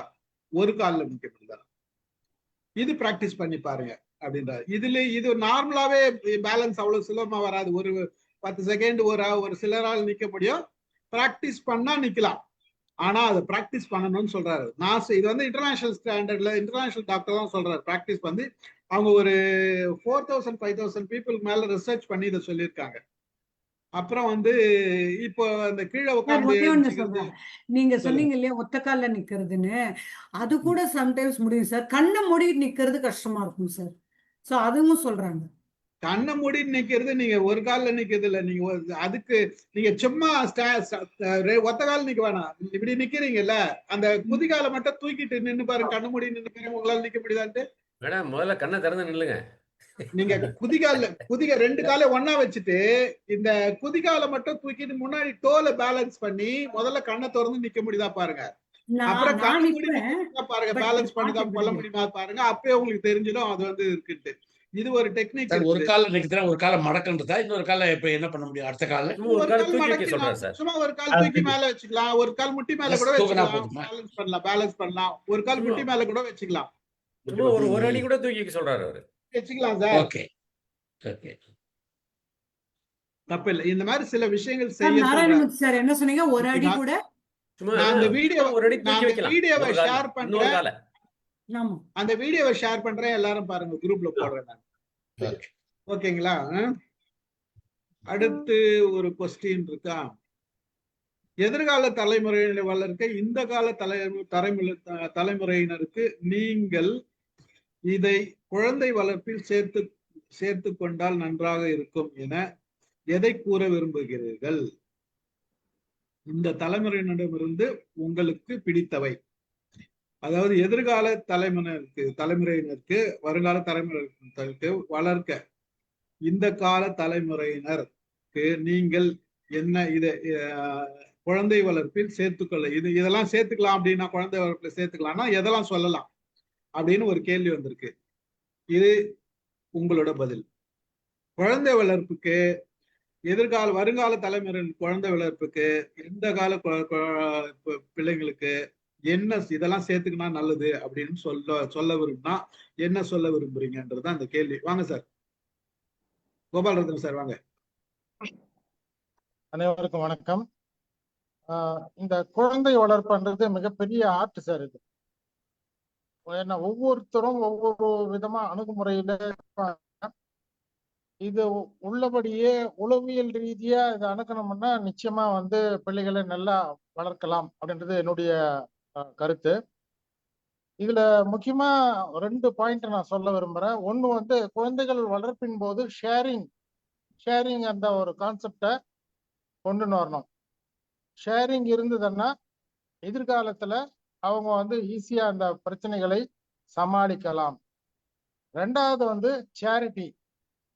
அந்த ஒரு ஒரு ஒரு சேரிட்டினால அவங்க மைண்டு வந்து பிராட் ஆகும், மற்றவங்களுக்கு வந்து ஈகை குணம் பெருகும் அப்படின்ற 2 கருத்தை இந்த நேரத்தில் நான் சொல்லிக்கொள்ள விரும்புகிறேன் சார். தேங்க்யூ. குட். வேற யாராச்சும் ஏதாச்சும் சொல்றீங்களா? கல்யாணி மேடம், டைம் ரெடியூஸ் பண்ணி சொல்லணும் சார். செக்ஸ் எஜுகேஷன் கொடுக்கணும், லேடிஸ் ரெஸ்பெக்ட் பண்ணணும்னு சொல்லி தரணும். இப்ப இருக்கிற தலைமுறை அடுத்த தலைமுறைக்கு women respect the women, respect even from girl to party. And then screen time நல்லா குறைக்கணும். up to 20 years screen time போடாது. then sex education what is what ன்னு சொல்லி தரலாம். Okay, thank you. சொல்லுங்க சார். செல்வகுமார் சார் வாங்க. சொல்லுங்க மேடம். அமிதா மேடம் வாங்க. அவங்க பேசட்டும். அமிதா மேடம் வாங்க. நான் வந்து சொல்ல வேண்டியது என்னன்னா, முதல்ல வந்து குழந்தைங்களுக்கு மரியாதையை கத்து கொடுக்கணும் சார். எல்லாருக்கும் எந்த அளவுக்கு நம்ம மரியாதை கொடுக்கணும், மற்றவங்க சொல்லும்போது எப்படி நம்ம அதை வந்து கவனிக்கணும் அப்படிங்கிறத சொல்லி கொடுக்கணும். ஏன்னா இப்ப கவனமின்மை அப்படிங்கிறது ரொம்ப முக்கியமான ஒரு பிரச்சனையா இருக்கு. அதே மாதிரி பெரியவங்க கிட்ட எப்படி பேசணும், அக்கம் பக்கம் இருக்கிறவங்க கிட்ட எப்படி பேசணும் அப்படிங்கிறத பிள்ளைங்களுக்கு சொல்லி கொடுக்கணும் அப்படிங்கிறது ரொம்ப ரொம்ப முக்கியமான ஒரு விஷயமா இருக்கு. இப்ப இந்த ஒற்றை பிள்ளைகளாக பெரும்பாலான வீடுகள்ல இருக்கிறதுனால எதுவாக இருந்தாலும் வீட்டுல இருக்கிற அத்தனை பேருக்கும் கொடுக்கணும், எடுத்து வைக்கணும். அவங்க அதை வாங்கிக்கிறாங்களோ வாங்கலையோ எல்லாருக்கும் அதை வந்து கொடுக்கணும் அப்படிங்கிறதையும் சொல்லி கொடுக்கணும். இந்த 3 வந்து ரொம்ப முக்கியமான ஒரு விஷயமா நான் நினைக்கிறேன் சார். நன்றி மேடம், நன்றி. வேற யாரு சார்? நான் சொல்ல வேண்டியது என்னன்னாக்கா, ஆக்சுவலா இப்போ பசங்களுக்கு வந்து பாத்தீங்கன்னா பேரண்டோடைய கஷ்டங்கள் என்னன்றத அவங்களுக்கு வந்து கிறிஸ்டல் கிளியரா புரிய வைக்கணும் சார். ஏன்னா அவங்க இப்போ நிறைய பேரண்ட் வந்து பாத்தீங்கன்னா அவங்க எவ்வளவுதான் சிரமமா இருந்தாலும் அந்த விஷயங்களை வந்து பசங்களுக்கு வந்து டிரான்ஸ்ஃபர் பண்றதே கிடையாது. ஏன்னா குழந்தைங்க கேட்டாக்கா என்ன வேணாலும் செய்யறதுக்கு ரெடியா இருப்பாங்க. பட் அந்த மாதிரி இல்லாம அவங்களுக்கு நம்மளுடைய கஷ்டங்கள் என்னவோ அதை வந்து எப்படியெல்லாம் சிரமமா இருக்கோ அந்த சிரமத்தை வந்து அவங்களுக்கு சொல்லித் தரணும். அது ஒண்ணு. ரெண்டாவது வந்து பாத்தீங்கன்னா, இப்போ ஒரு பொம்பளை பசங்களா இருந்தாக்கா, அவங்களுக்கு வந்து நெறைய தைரியத்த வந்து உண்டாக்கி விடணும் சார். அது வந்து பாத்தீங்கன்னா, ரொம்பவே இம்பார்ட்டன்ட். இப்போ இப்போ இனி வரக்கூடிய சூழ்நிலையிலயும் சரி, இப்போ வந்து பாத்தீங்கன்னா, பசங்களுக்கு வந்து அந்த ஃபியர்ல இருந்து வெளியில வந்துட்டாங்கனாலே, மோஸ்ட்லி வந்து அவங்க எல்லாத்தையும் வந்து அச்சீவ் பண்ண முடியும் சார். ஏன்னா பையன்களுக்கு வந்து பெருசா அது தேவை இருக்காது. பட் ஆனா பொம்பளை பசங்களுக்கு அது வந்து ஏன்னா எனக்கு 2 பொம்பளை பசங்க இருக்கிறதுனால, என்னால அது சொல்ல முடியுது. அவங்களுக்கு நான் வந்து என்னன்னா, கொஞ்சம் அந்த பயத்த வந்து அவங்களுக்கு போக்காததுனால, அவங்களுடைய ஃபியர் வந்து இன்னமும் ஒரு சில நேரங்கள்ல கேரி ஓவர் ஆயிட்டே இருக்கு. அது வந்து நான் செய்த வந்து ஒரு சில கொஞ்சம் என்னன்னா, அது ரொம்ப பெரிய பாண்டிங்னால அந்த மாரி இருந்துட்டோம். பட் அது இருக்கக்கூடாதுன்னு நெனைக்கிறேன் சார் நான். குட். Exposure sir Narayan. குழந்தைகளுக்கும் குழந்தைகளை சொந்தக்காரங்கள்கிட்டயும் சமுதாயத்தையும் எக்ஸ்போஷர் வந்து நான் நினைக்கிறேன் சார். நாங்கெல்லாம் குழந்தைகளா இருந்து வளர வரைக்கும் அக்கா வீட்டுக்கோ, மாமா வீட்டுக்கோ, பாட்டி வீட்டுக்கோ 2 நாள் 3 நாள் எல்லாம் இருந்து தங்கிட்டு வந்திருக்கோம். ஒரு வாரமா தங்கி வந்திருக்கோம். அதெல்லாம் சாதாரண குழந்தைகள் அம்மா கூட விட்டுருவாங்க. இப்போ இந்த குழந்தைகள் ஒரு ரிலேட்டிவ் வீட்டு காலில் விட்டு ஈவினிங்லேயே கூட்டு போற தாய்மார்களும் பேரண்ட்ஸ் உண்டு. விட்டுட்டு 1 மணி நேரத்துக்கு ஒரு முறை என்ன பண்றான்னு கேட்கக்கூடிய தாய்மார்களும் பெற்றோர்களும் உண்டு. ஒரு அப்பா குழந்தை எங்கிட்ட விட்டாரு, அந்த அம்மா அலறாங்க, குழந்தை போய் விட்டு வந்துட்டீங்களா, போய் கூப்பிட்டு வாங்கறாங்க. அந்த அளவுக்கு நம்ப மாட்டாங்க. அந்த அளவுக்கு எல்லாம் 3 வயசு 4 வயசு குழந்தை இல்லை அப்படியெல்லாம் நம்ம கேர்ஃபுல்லா பாத்துக்கிறாங்க. ஐக்கியப்படுறாங்க சொந்தக்காரங்களையோ. அதுக்கு காரணம் இருக்கு சார். அதுக்கு காரணம் இருக்கு சார். அதுக்கு காரணம் இருக்கு. சூழ்நிலை வந்து இன்றைய சூழ்நிலை அப்படி இருக்கிறதுனால அது இருக்கு. இன்னொரு விஷயம் என்னன்னா, பல நேரங்கள்ல வந்து நம்ம காலத்துல இருந்த மாதிரி இப்ப இருக்க முடியாதுன்றது ஒரு விஷயங்கள் இருக்கு. பேசுவோம். நாராயணன் சார் வாங்க. சார் நான் ஒன்றும் இல்லை, செல்வகுமார் சொன்னதை கொஞ்சம் விரிவுபடுத்தினேன், அவ்வளோதான், வேற ஒன்றும் இல்லை. அவர் வந்து இந்த குழந்தைகளுக்கு வந்து பெற்றோருடைய கஷ்டத்தை வந்து கடத்தணும் அப்படின்னு சொன்னார். கரெக்டு. ஏன்னா இன்னைக்கு இருக்கிற பெற்றோர்கள் வந்து குழந்தைகள் எது கேட்டாலும் வாங்கி தந்துடுறாங்க. அது என்ன ஆயிடுது, குழந்தைகளுக்கு வந்து நம்ம என்ன கேட்டாலும் கிடைக்கும் அப்படிங்கிற ஒரு சூழ்நிலை வரும்போது, ஒரு ஸ்டேஜில் கிடைக்காதுங்கிற இது வரும்போது அவங்க ரொம்ப டிப்ரெஸ் ஆயிடுறாங்க அந்த குழந்தைகள். அதனால அவங்களுக்குள்ள நம்ம எது கேட்டாலும் கிடைக்கும் அப்படிங்கிற எண்ணத்தை வந்து உருவாக்கக்கூடாது அப்படின்னு நினைக்கிறேன் நான். எது கேட்டாலும் வாங்கி கொடுக்கணும் அப்படிங்கிறத விட, நம்ம எது கேட்டாலும் கிடைக்கும் அப்படிங்கிற எண்ணம் அவங்களுக்கு வரக்கூடாது. அந்த மாதிரி வந்து அந்த பேம்பரிங் வந்து ஒரு கண்ட்ரோல்டு ஸ்டேட்ல வந்து கொண்டு போகணும்னு நான் நினைக்கிறேன். Okay, thank you. அதாவது நீங்க சொல்ல வர கருத்துனா, எல்லாமே கேட்கறதெல்லாம் கிடைக்காது, ஒரு சிலதுதான் கிடைக்கும், ஒரு சிலது கிடைக்காது. அந்த கிடைக்காதுன்றதும் தெரியணும், கிடைக்கும்ன்றதும் தெரியணும். கேட்கும் போதே உங்களுக்கு ஆப்ஷன் இருக்கணும், எஸ் ஆர் நோ வந்துடணும். இல்ல சார், அதுக்காக எல்லாமே கிடைக்காதுன்னு இருக்கக்கூடாது, அதுக்காக எல்லாமே கிடைக்கணும் இல்ல இருக்கக்கூடாது. சார், அதாவது நம்ம கொடுக்கறதுதான் வந்து எல்லாமே கிடைக்காது. சிலது கிடைக்கும், சிலது கிடைக்காதுன்ற மனசுல பதிஞ்சிட்டாவே ஓகே. கல்யாணி மேடம் வாங்க. வணக்கம் சார். எனக்கு வந்து இப்போ என்ன கத்துக்கணும் அப்படின்னா, இப்ப இருக்கிற ஜெனரேஷனும் சரி, நம்மளும் சரி, வருங்கால ஜெனரேஷனும் சும்மா இருக்கணும். கொஞ்ச நேரமாவது அமைதியா இருக்கணும். எந்த நேரம் பாரு ஒன்னா டிவி ஓடிக்கிட்டே இருக்குது, இல்லைன்னா போன் ஓடிக்கிட்டே இருக்குது, இல்லைன்னா யாராவது பேசிட்டே இருக்கிறாங்க. திரும்ப ஏதாவது சொல்லி கொடுக்கணும்னு உட்காந்து ஏபிசிடில இருந்து எல்கேஜிலே A to Z வரைக்கும் படிச்சு ஒண்ணும் பண்ண போறது இல்ல. 1 to 100 வந்து எல்லாத்தையும் சொல்லி ஆகணும், எல்லா ரைம்ஸையும் சொல்லணும்னு சொல்லிட்டு அவங்களை கம்பல் பண்ணி திருப்ப பேச வச்சுக்கிட்டே இருக்கிறதுங்கிறது வந்து பிற்காலத்துல அவங்க அமைதியா இருக்கிறதுக்கு ஒரு வாய்ப்பே கிடைக்காம போயிருது. ஏன்னா பேசிட்டே தான் இருக்கணும் அப்படிங்கிறது தான் அவங்களோட இதுங்கிற மாதிரியே ஆயிருது. அதனால கொஞ்சம் அமைதியா விட்டுறணும். இப்ப நம்ம வீட்டுல இருந்தாலுமே கையில எதுவுமே இல்லாம அவங்க அமைதியா உட்கார்ந்து இருக்கிறதுக்கு பழகணும். நான் முதல்லயே சொல்லியிருக்கேன் கூட, அந்த மாதிரி பீச்சுக்கெல்லாம் போனா கூட எப்ப பாரு எந்த இடத்துக்கு கூட்டிட்டு போனாலும் இத பத்தி ஒரு இன்ட்ரோ கொடுத்துட்டே இருக்கிறது. கோயிலுக்கு கூட்டு போனாலும் இந்த சாமியை பாரு, இதை பாரு, அதை பாரு, அப்படி இருக்கு இப்படி இருக்குன்னு சொல்லிட்டு திருப்ப எல்லா இதுவும் சொல்லிட்டே இருக்கிறது.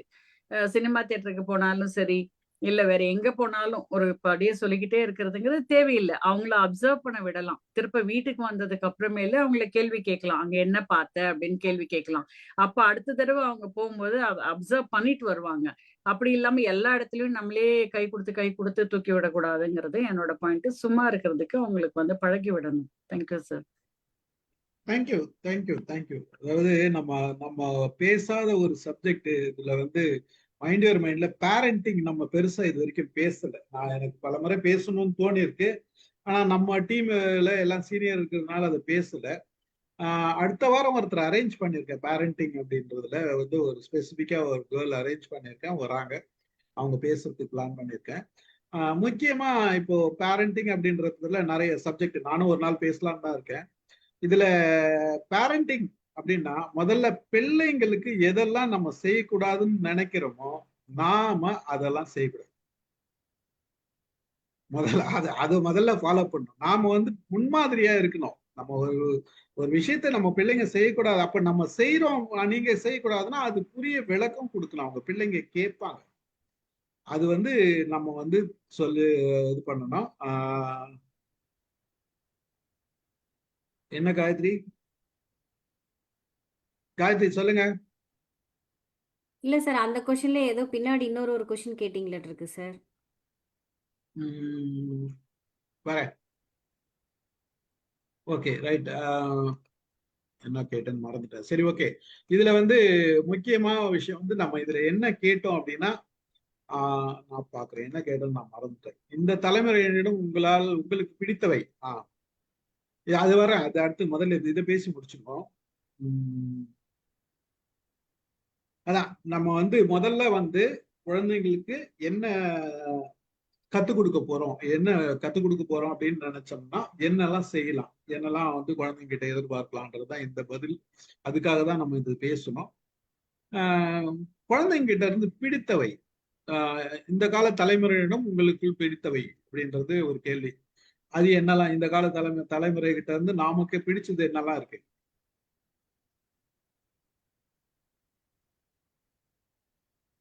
சார், இந்த கால தலைமுறைகள் வந்து பாத்தீங்கன்னா அவங்களுக்கு ரொம்பவே செல்ஃப் லேர்னிங் வந்து ஜாஸ்தி இருக்கு சார். அது வந்து அது முன்ன காலங்கள்ல அந்த மாதிரி கிடையாது.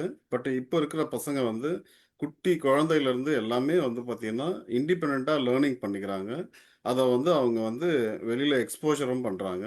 அது வந்து இன்னைய ஜென்ரேஷன் வந்து பாத்தீங்கன்னா ரொம்பவே கியூட்டா இருக்காங்க சார். அந்த விஷயங்களை வந்து அதுல நம்ம மறுத்து சொல்றதுக்கு ஒண்ணுமே இல்லை சார். இந்த கால பேரண்ட்ஸ் இந்த கால தலைமுறை குழந்தைங்க கிட்ட இல்ல, பேரண்ட் கிட்ட, இந்த கால தாய் தந்தையர் கிட்ட என்ன பிடிச்சிருக்கு? இப்போ இருக்கிற பேரண்ட்டுடைய அவங்களுக்கு வந்து இப்போ பார்த்தீங்கன்னா ரொம்பவே சென்டிமெண்ட் அட்டாச்மெண்ட் வந்து கொஞ்சம் கூடுதலாக இருக்கிற மாதிரி தான் சார் எனக்கு ஃபீல் ஆகுது.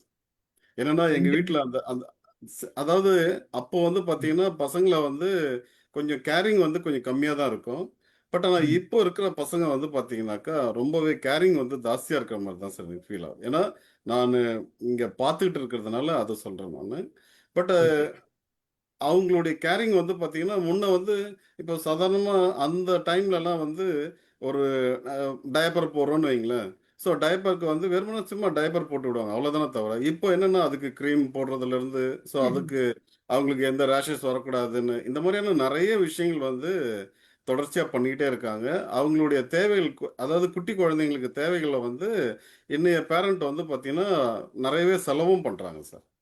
சார் அவ்வளவு கேர் எடுத்துக்கிறது ரொம்ப பேம்பர் பண்ற மாதிரி ஆகுது இல்லையா சார்? இல்ல பேம்பருக்காக சொல்லல. பட் அவங்க வந்து பாத்தீங்கன்னா இப்போ முன்ன வந்து பாத்தீங்கன்னா நமக்கு எதுவுமே தெரியாதுன்ற சென்ஸ் என்னன்னா எங்கேயும் டேட்டாஸ் கிடையாது. இப்போ அவங்க ஏதாவது ஒண்ணுனாலும் உடனே கூகுளோ இல்ல ChatGPTயோ இல்ல இன்ஸ்டாகிராம்ல நிறைய வந்து அவங்களுக்கான விஷயங்கள் எல்லாம் தெரியுது. அதே நேரத்துல நிறைய இன்புட் வந்து அவங்களுக்கு கிடைக்குது. அதை பேஸா வச்சுக்கிட்டு என்ன பண்றாங்க, அந்த குழந்தைய பாத்துக்கிறதுக்கு என்னன்னா நாங்களே வந்து எங்க வீட்டுல நடக்கிற விஷயத்த நான் சொல்றேன். நாங்க வந்து பாத்தீங்கன்னா பல நேரங்கள்ல வந்து என் ஒய்ஃப் வந்து சொல்லுவாங்க, நீங்க எதுவும் சொல்லாதீங்க, அவங்களுக்கு பாத்துக்க தெரியும், அவங்க குழந்தைய அவங்க பாத்துக்குவாங்க அப்படின்றதுனால நாங்க பெருசா வந்து அதுல கேர் எடுத்துக்கிறதே கிடையாது. எங்க சைட்ல இருந்து அவங்க வந்து பாத்தீங்கன்னா அவங்க குழந்தைங்கள ரொம்பவே நல்லா பாத்துக்கிறாங்க சார். அதை பார்க்கும்பொழுது எங்களுக்கு ரொம்ப மகிழ்ச்சியா தான் இருக்கு. என்னன்னா இந்த அளவுக்கு வந்து கேரிங்கோட பாத்துக்கிறதுன்றது இன்னைய ஜென்ரேஷன்ல நான் எங்க வீட்டுல நடக்கிற விஷயத்த சொல்றேன். மற்றபடி வெளியில எப்படி இருக்காங்கன்றது எனக்கு எக்ஸாக்டா தெரியாது சார். Okay, right. வேற ஏதாச்சும் பேசுறீங்களா? இது கனெக்ஷன் சார். இல்ல அந்த காலத்துல தாத்தா பாட்டி இருந்தாங்க, கூகுள் தேவைப்படலன்னு சொல்ல வந்தேன்.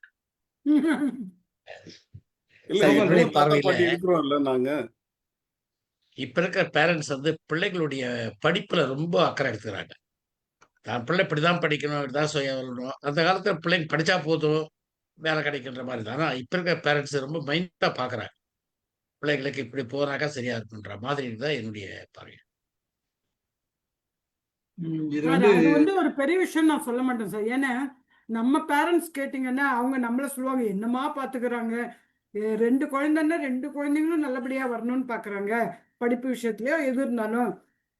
அவங்க காலத்துல எப்படி 5 பசங்க 4 பசங்கன்னா எந்த குழந்தை தானா படிக்குதோ அது மட்டும்தான் முன்னேறும்.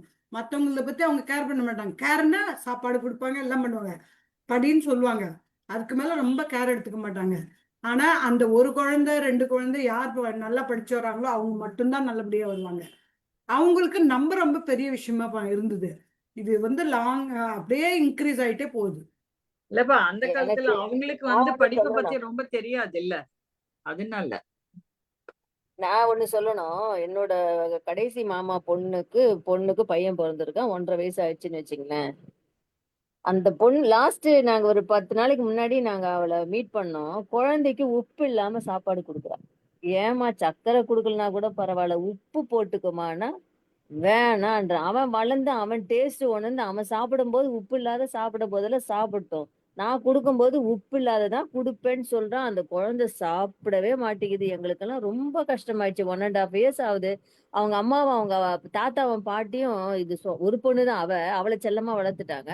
இப்ப அவளை கேட்கவே முடியல அவங்களால. அவ கேட்கவே மாட்றா, சொல் பேச்சே கேட்க மாட்றா. அவன் சாப்பிடும்போது உப்பு போட்டு சாப்பிட்டோம், நான் கொடுக்க மாட்டேன். அந்த குழந்தை அந்த பருப்பு சாதத்தை உப்பு இல்லாம எப்படி சாப்பிடுமா? எங்களுக்கெல்லாம் அதை பார்க்கும்போதே கஷ்டமா 1.5 மணி நேரம் வச்சு ஊட்டுறான்றாங்க. 1.5 மணி நேரம் அந்த சாதத்தை வச்சு ஊட்டினா அந்த சாதம் நல்லா இருக்குமா? ஃபர்ஸ்ட் ஆஃப் ஆல் அதை பார்க்கும் போதே எங்களுக்கு ரொம்ப கஷ்டமா இருந்தது.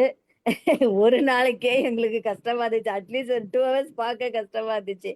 அவங்க வீட்டுல அவங்க அப்பா அம்மா எவ்வளவு கஷ்டப்படுவாங்கன்றத பாத்துங்க. அந்த பசங்க அவ்வளவு பிடிவாதம் மாலதி, பிடிக்குதுங்க. அது நான் ஒண்ணு ஏனே சொல்றேன். தெரியல. நான் ஒரு 3 குழந்தைங்களை, அதாவது நம்ம ஏஜுக்கு பேர குழந்தை மாதிரி எங்க ஃப்ரெண்ட்ஸுடைய பேர குழந்தைங்களை பார்க்க போனோம் பிறந்ததுன்ட்டு. அத்தனை யங் பேரண்ட்ஸும் மதர்ஸும் அதே தான் சொல்றாங்க. ஆனா நான் அதுக்கும் நீங்க சொல்ற மாதிரி கேட்டேன். அதுக்கு அவங்க என்ன தெரியுமா பதில் சொல்றாங்க? அவங்க சொல்றது நியாயமா இருக்கு. இப்ப நமக்கெல்லாம் உப்பு போட்டு கொடுத்ததுனால அந்த டேஸ்ட் தெரிஞ்சது, அந்த குழந்தைக்கு கொடுக்காதனால அதுக்கு தெரியாது. டாக்டர்ஸ் வந்து உப்பு சக்கரை 2 வயசு வரைக்கும் கொடுக்க கூடாதுங்கிறாங்க.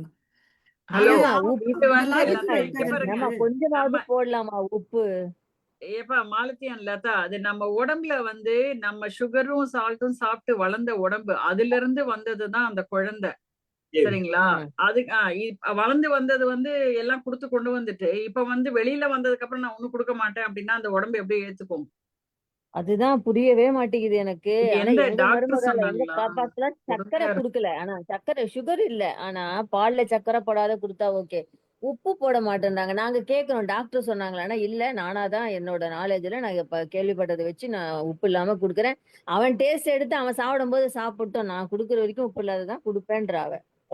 அது என்னால ஏத்துக்கவே முடியல. யூடியூப்ல நியூஸ் வருது மாத்திமா, இந்த மாதிரி எல்லாம் வருது. இப்பவே எப்படி மேடம் படிக்கிறீங்க, நீங்களே ஜீன் சொல்லுங்க இருக்கு, மேடம். ஜீன்ல டாக்டர் மாறிடும் மேடம், அப்படின்லாம் வருது. டாக்டர் மேடம் நீங்களே சொல்லுங்க மேடம். எல்லாருமே ஒவ்வொரு இப்ப டாக்டர் ஆயிடுறாங்க மேடம். இது இன்னைக்கு வந்து இருக்கிற டூ மச். பிள்ளைங்க கல்யாணம் பேரண்ட்ஸ். சொல்ற மாதிரி நம்ம உடம்புக்கு சர்க்கரையும் வேணும், உப்பு வேணும், எல்லாமே லிமிட்டட் அமௌண்ட் வேணும், குழந்தைங்களுக்கு கொடுத்து ஆகணும். ஈவன் ரசம் சாதமே கொடு, பருப்பு சாதம், தால் ரைஸ் எல்லாம் கொடுமான்னு தான் சொல்லுவோம் நாங்க. பட் இப்போ என்னன்னா அந்த யூடியூப்ல சொல்றாங்க இல்லையா, அவங்க இப்போ ஃபேமிலியில டயபெட்டிஸ் வரக்கூடாதுன்னா நீங்க இப்போலேருந்தே குழந்தைக்கு டேஸ்ட் எல்லாம் கொடுக்காதீங்கம்பாங்க. அப்படி அப்படி அப்படி ஸ்ட்ரிக்டா வளர்க்கணும்னு சாஸ்திரம் இல்லை. ஒருவேளை அப்படி வளர்ந்தா அதுங்க வியாதி வராது, உண்மைதான். பட் அதுக்காக அதுங்களுக்கு அந்த டேஸ்ட் கூட தெரியாம வளர்த்துட்டு கடைசியில் அவங்க பாருங்க, once they come to age they'll go to any extreme of taking sugar and salt. அது நம்ம வந்து மேடம் மேடம் நான் சொல்றது இப்ப வந்து நீங்க டயபெட்டிக் வர்றது இனிஷியலின் வந்து கம்மியா இருக்கிறதால தான் டயபெட்டிக் வருது. அதுக்கும் நம்ம ஸ்டார்டிங்ல இருந்து பழக்கப்படுறதுக்கும் அதுக்கு எதனா கனெக்ஷன் இருக்கா? ஜீன்ல வருது. ஒரு ஜீன் இருக்கு, ஒரு ஏடிபி ஜீன் ஒன்று இருக்கு. அந்த ஜீன் வந்ததுன்னா டெஃபினட்டா அந்த குழந்தைக்கு பின்னால டயபெட்டிஸ் வரும். அதுக்கு அவங்க இப்பவே ப்ரிகாஷன் எடுத்துட்டாங்கன்னா ரொம்ப நல்லது. கரெக்ட் தான். பட் அந்த ஏஜ்ல கொஞ்சமாவது சால்ட் சுகர் இருந்தால் தான் சக்தி வரணும், குளுக்கோஸ் வரணும் இல்லையா? சுகர்ங்கிறது குளுக்கோஸ், சால்ட்டுங்கிறது மினரல்ஸ், எல்லாமே இருந்தால் தான் பாடிக்கு பேலன்ஸ்டு டயட் கிடைக்கும். அது கொஞ்சம் இந்த யூடியூப் பார்த்துட்டு இவங்க தப்பு பண்றாங்க. அவ்வளவு அவ்வளவு இது ஸ்ட்ரிக்டா வந்து இருக்க அவசியம் இல்லை. ப்ராப்ளமா வரும், பிரச்சனை வரும், குழந்தைக்கு பிரச்சனை வரும். அது வந்து தெரியலன்னு நினைக்கிறேன். முதல்ல அந்த பிள்ளைக்கு தெரியலன்னு நினைக்கிறேன்.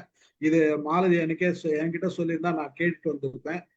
சார் இதே ஆஹ் மாதிரி வந்து இந்த வீகன்னு சொல்லிட்டு அப்படிதான் யுஎஸ்ல யாரோ ஒரு லேடி வந்து பாலே கொடுக்க மாட்டேன் பிறந்ததுல இருந்து கொடுக்காம இருந்து அந்த குழந்தை வந்து ரொம்ப வீக் ஆகி அந்த குழந்தை செத்து போச்சு. இது ரீசெண்டா எங்கேயோ பார்த்தேன். ரீசெண்ட்னா நாட் வெரி ரீசெண்ட். அந்த மாதிரி இருக்கு, பால் கொடுக்காம இருந்து அந்த குழந்தை வீணா போனது. எங்க வீட்டுல தவறான கூட ஒரு சர்க்கரை அபிப்பிராயம். கொடுக்கறது இல்லம்மா, சர்க்கரை கொடுக்கறது இல்ல. அந்த அனுகிரகாவோட கேட்கறதுக்கே பொண்ணுக்கு கஷ்டமா இருக்கு. சர்க்கரையே தெரியாது, என்னன்னே தெரியாது, கொடுக்கறதே கிடையாது. நாங்க ஒரு சாக்லேட் கொடுக்கலாம்னா கூட கொடுக்க கூடாது, ஐயோ டாக்டர் கொடுக்கவே கூடாதுன்னு சொல்லியிருக்காங்க. அதனால சர்க்கரையை கண்ணிலே காட்டுறதுல இப்ப அதுக்கு 1.5 வயசு ஆகுது, இன்னைக்கு வரைக்கும் அது சர்க்கரையே சாப்பிட்டதே கிடையாது, இனிப்பு கொடுக்கறதே கிடையாது. அதுதான் எல்லாரும் அதான் சொல்றாங்க. ஆமா, இல்ல இல்ல டாக்டர் சொன்னாங்க இதான் சொல்றாங்க. அதெல்லாம் அப்படி இல்லம்மா, தப்பு. இப்போ வந்து எது எனக்கு எது கம்மியா தான் கேட்டாலும் இருக்கும் அமுதமா. இப்போ இப்பொழுதைக்கு எது கேட்டாலும் சுகர் பசங்க சொல்லக்கூடியது டாக்டர் சொன்னாங்க, எங்களுக்கு தெரியும், அவ்வளவுதான். ஸோ அந்த ஆமா, மாதிரி சொல்லும்போது அதுல நம்ம வந்து எதுவுமே இன்டர்ஃபியர் இல்ல ஆகுறதே கிடையாது. அதாவது சுகர் வந்து மற்ற ஃபார்ம்ல சாப்பாடு கொடுக்கும்போது, மற்ற ஃபுட்டு கொடுக்கும்போது, அந்த ஃபார்மேட்ல வந்து இப்போ வாழைப்பழம் கொடுக்கும்போது இதெல்லாம் வந்து சுகர் வந்துடும், அது பிரச்சனை கிடையாது. ஆனா சால்ட் வந்து கொடுத்தாகணும். சால்ட் வந்து ஒரு ஒரு ஒரு பர்டிகுலர் இதுல வந்து கொஞ்சம் கொடுத்தாகணும். அந்த சால்ட்டே கொடுக்காத பிரச்சனைன்னா அவங்களுக்கு ப்ராப்ளம் வரும். ஒரு பக்கம் அந்த டேஸ்ட் வந்து பின்னாடி சால்ட் எடுக்கும் போது அவனுக்கு பிடிக்காது. அது அது ஒண்ணு இருக்கு. பிள்ளைங்களுக்கு அது தெரியல, ஏன் டாக்டர் சொல்றாங்கன்றதும் நமக்கு தெரியாது இருக்குது. இந்த காலத்து டாக்டர்ஸ் வந்து நிறைய ரிசர்ச் பண்ணி சொல்றாங்க, நமக்கு தெரியல. நான் அதே தான் சார் சொன்னேன் உங்கள்கிட்ட. இப்ப கொடுக்கலன்னா அந்த குழந்தைக்கு பின்னால எப்படிம்மா பிடிக்கும்? ஆஃப் சுகர் ஆஃப் சால்ட்டாவது கொடு அப்படின்னு நானு. அதுக்கு டாக்டர் சொன்னாங்களா, இல்ல புடிச்சு போயிடும் மத்தவங்க எல்லாம் சாப்பிடறத பார்த்து அப்படின்னாங்களாம். நான் வாய மூடிட்டு இருந்துட்டேன். அப்புறம் யார் சொல்றதையும் கேட்க கூடாது அப்படின்னு ஒரு முடிவோடயே இருக்காங்க சார். அது வந்து அதனால சொன்னோம்னா கூட, நம்ம ஒரு அனுபவத்துல சொன்னோம்னா கூட, அனுபவத்தை விட முக்கியம் எங்களோட கூகுளும் எங்களோட இது இன்ஸ்டாவும் தான். உங்களோட அனுபவம் எங்களுக்கு தேவையில்லைன்னே சொல்லிடுறாங்க சார், முகத்துல அடிச்ச மாதிரி. நாங்க எதுனாலும் நாங்க அதுல பாத்துக்கிறோம், நீங்க ஒண்ணு அமுதாமா அது கூட அப்படி ஒரு சிலர் சொல்றாங்க. இன்னொன்னு என்ன தெரியுமா சொல்றாங்க, அது உங்க காலம், அப்ப எல்லாம் ஒத்து இருந்தது, இப்ப ஃபுட் எல்லாம் நிறைய ஃபெர்டிலைசர், அதனால இப்படி அப்படின்னு சொல்லிடுறாங்க. நம்ம ஒரு ரொம்ப முக்கியம், நீங்க ஒண்ணும் சொல்ல வேண்டாம், எங்களுக்கு தெரியும், நாங்க பாத்துக்கிறோம். இல்ல நம்ம ஒண்ணு செய்யலாம், இதை வந்து ஒரு பீடியாட்ரிஷியன் கிட்ட டிஸ்கஸ் பண்ணுவோம், நம்ம கேட்போம், பீடியாட்ரிஷியன் கிட்ட கேட்டுட்டு இது என்னன்றத.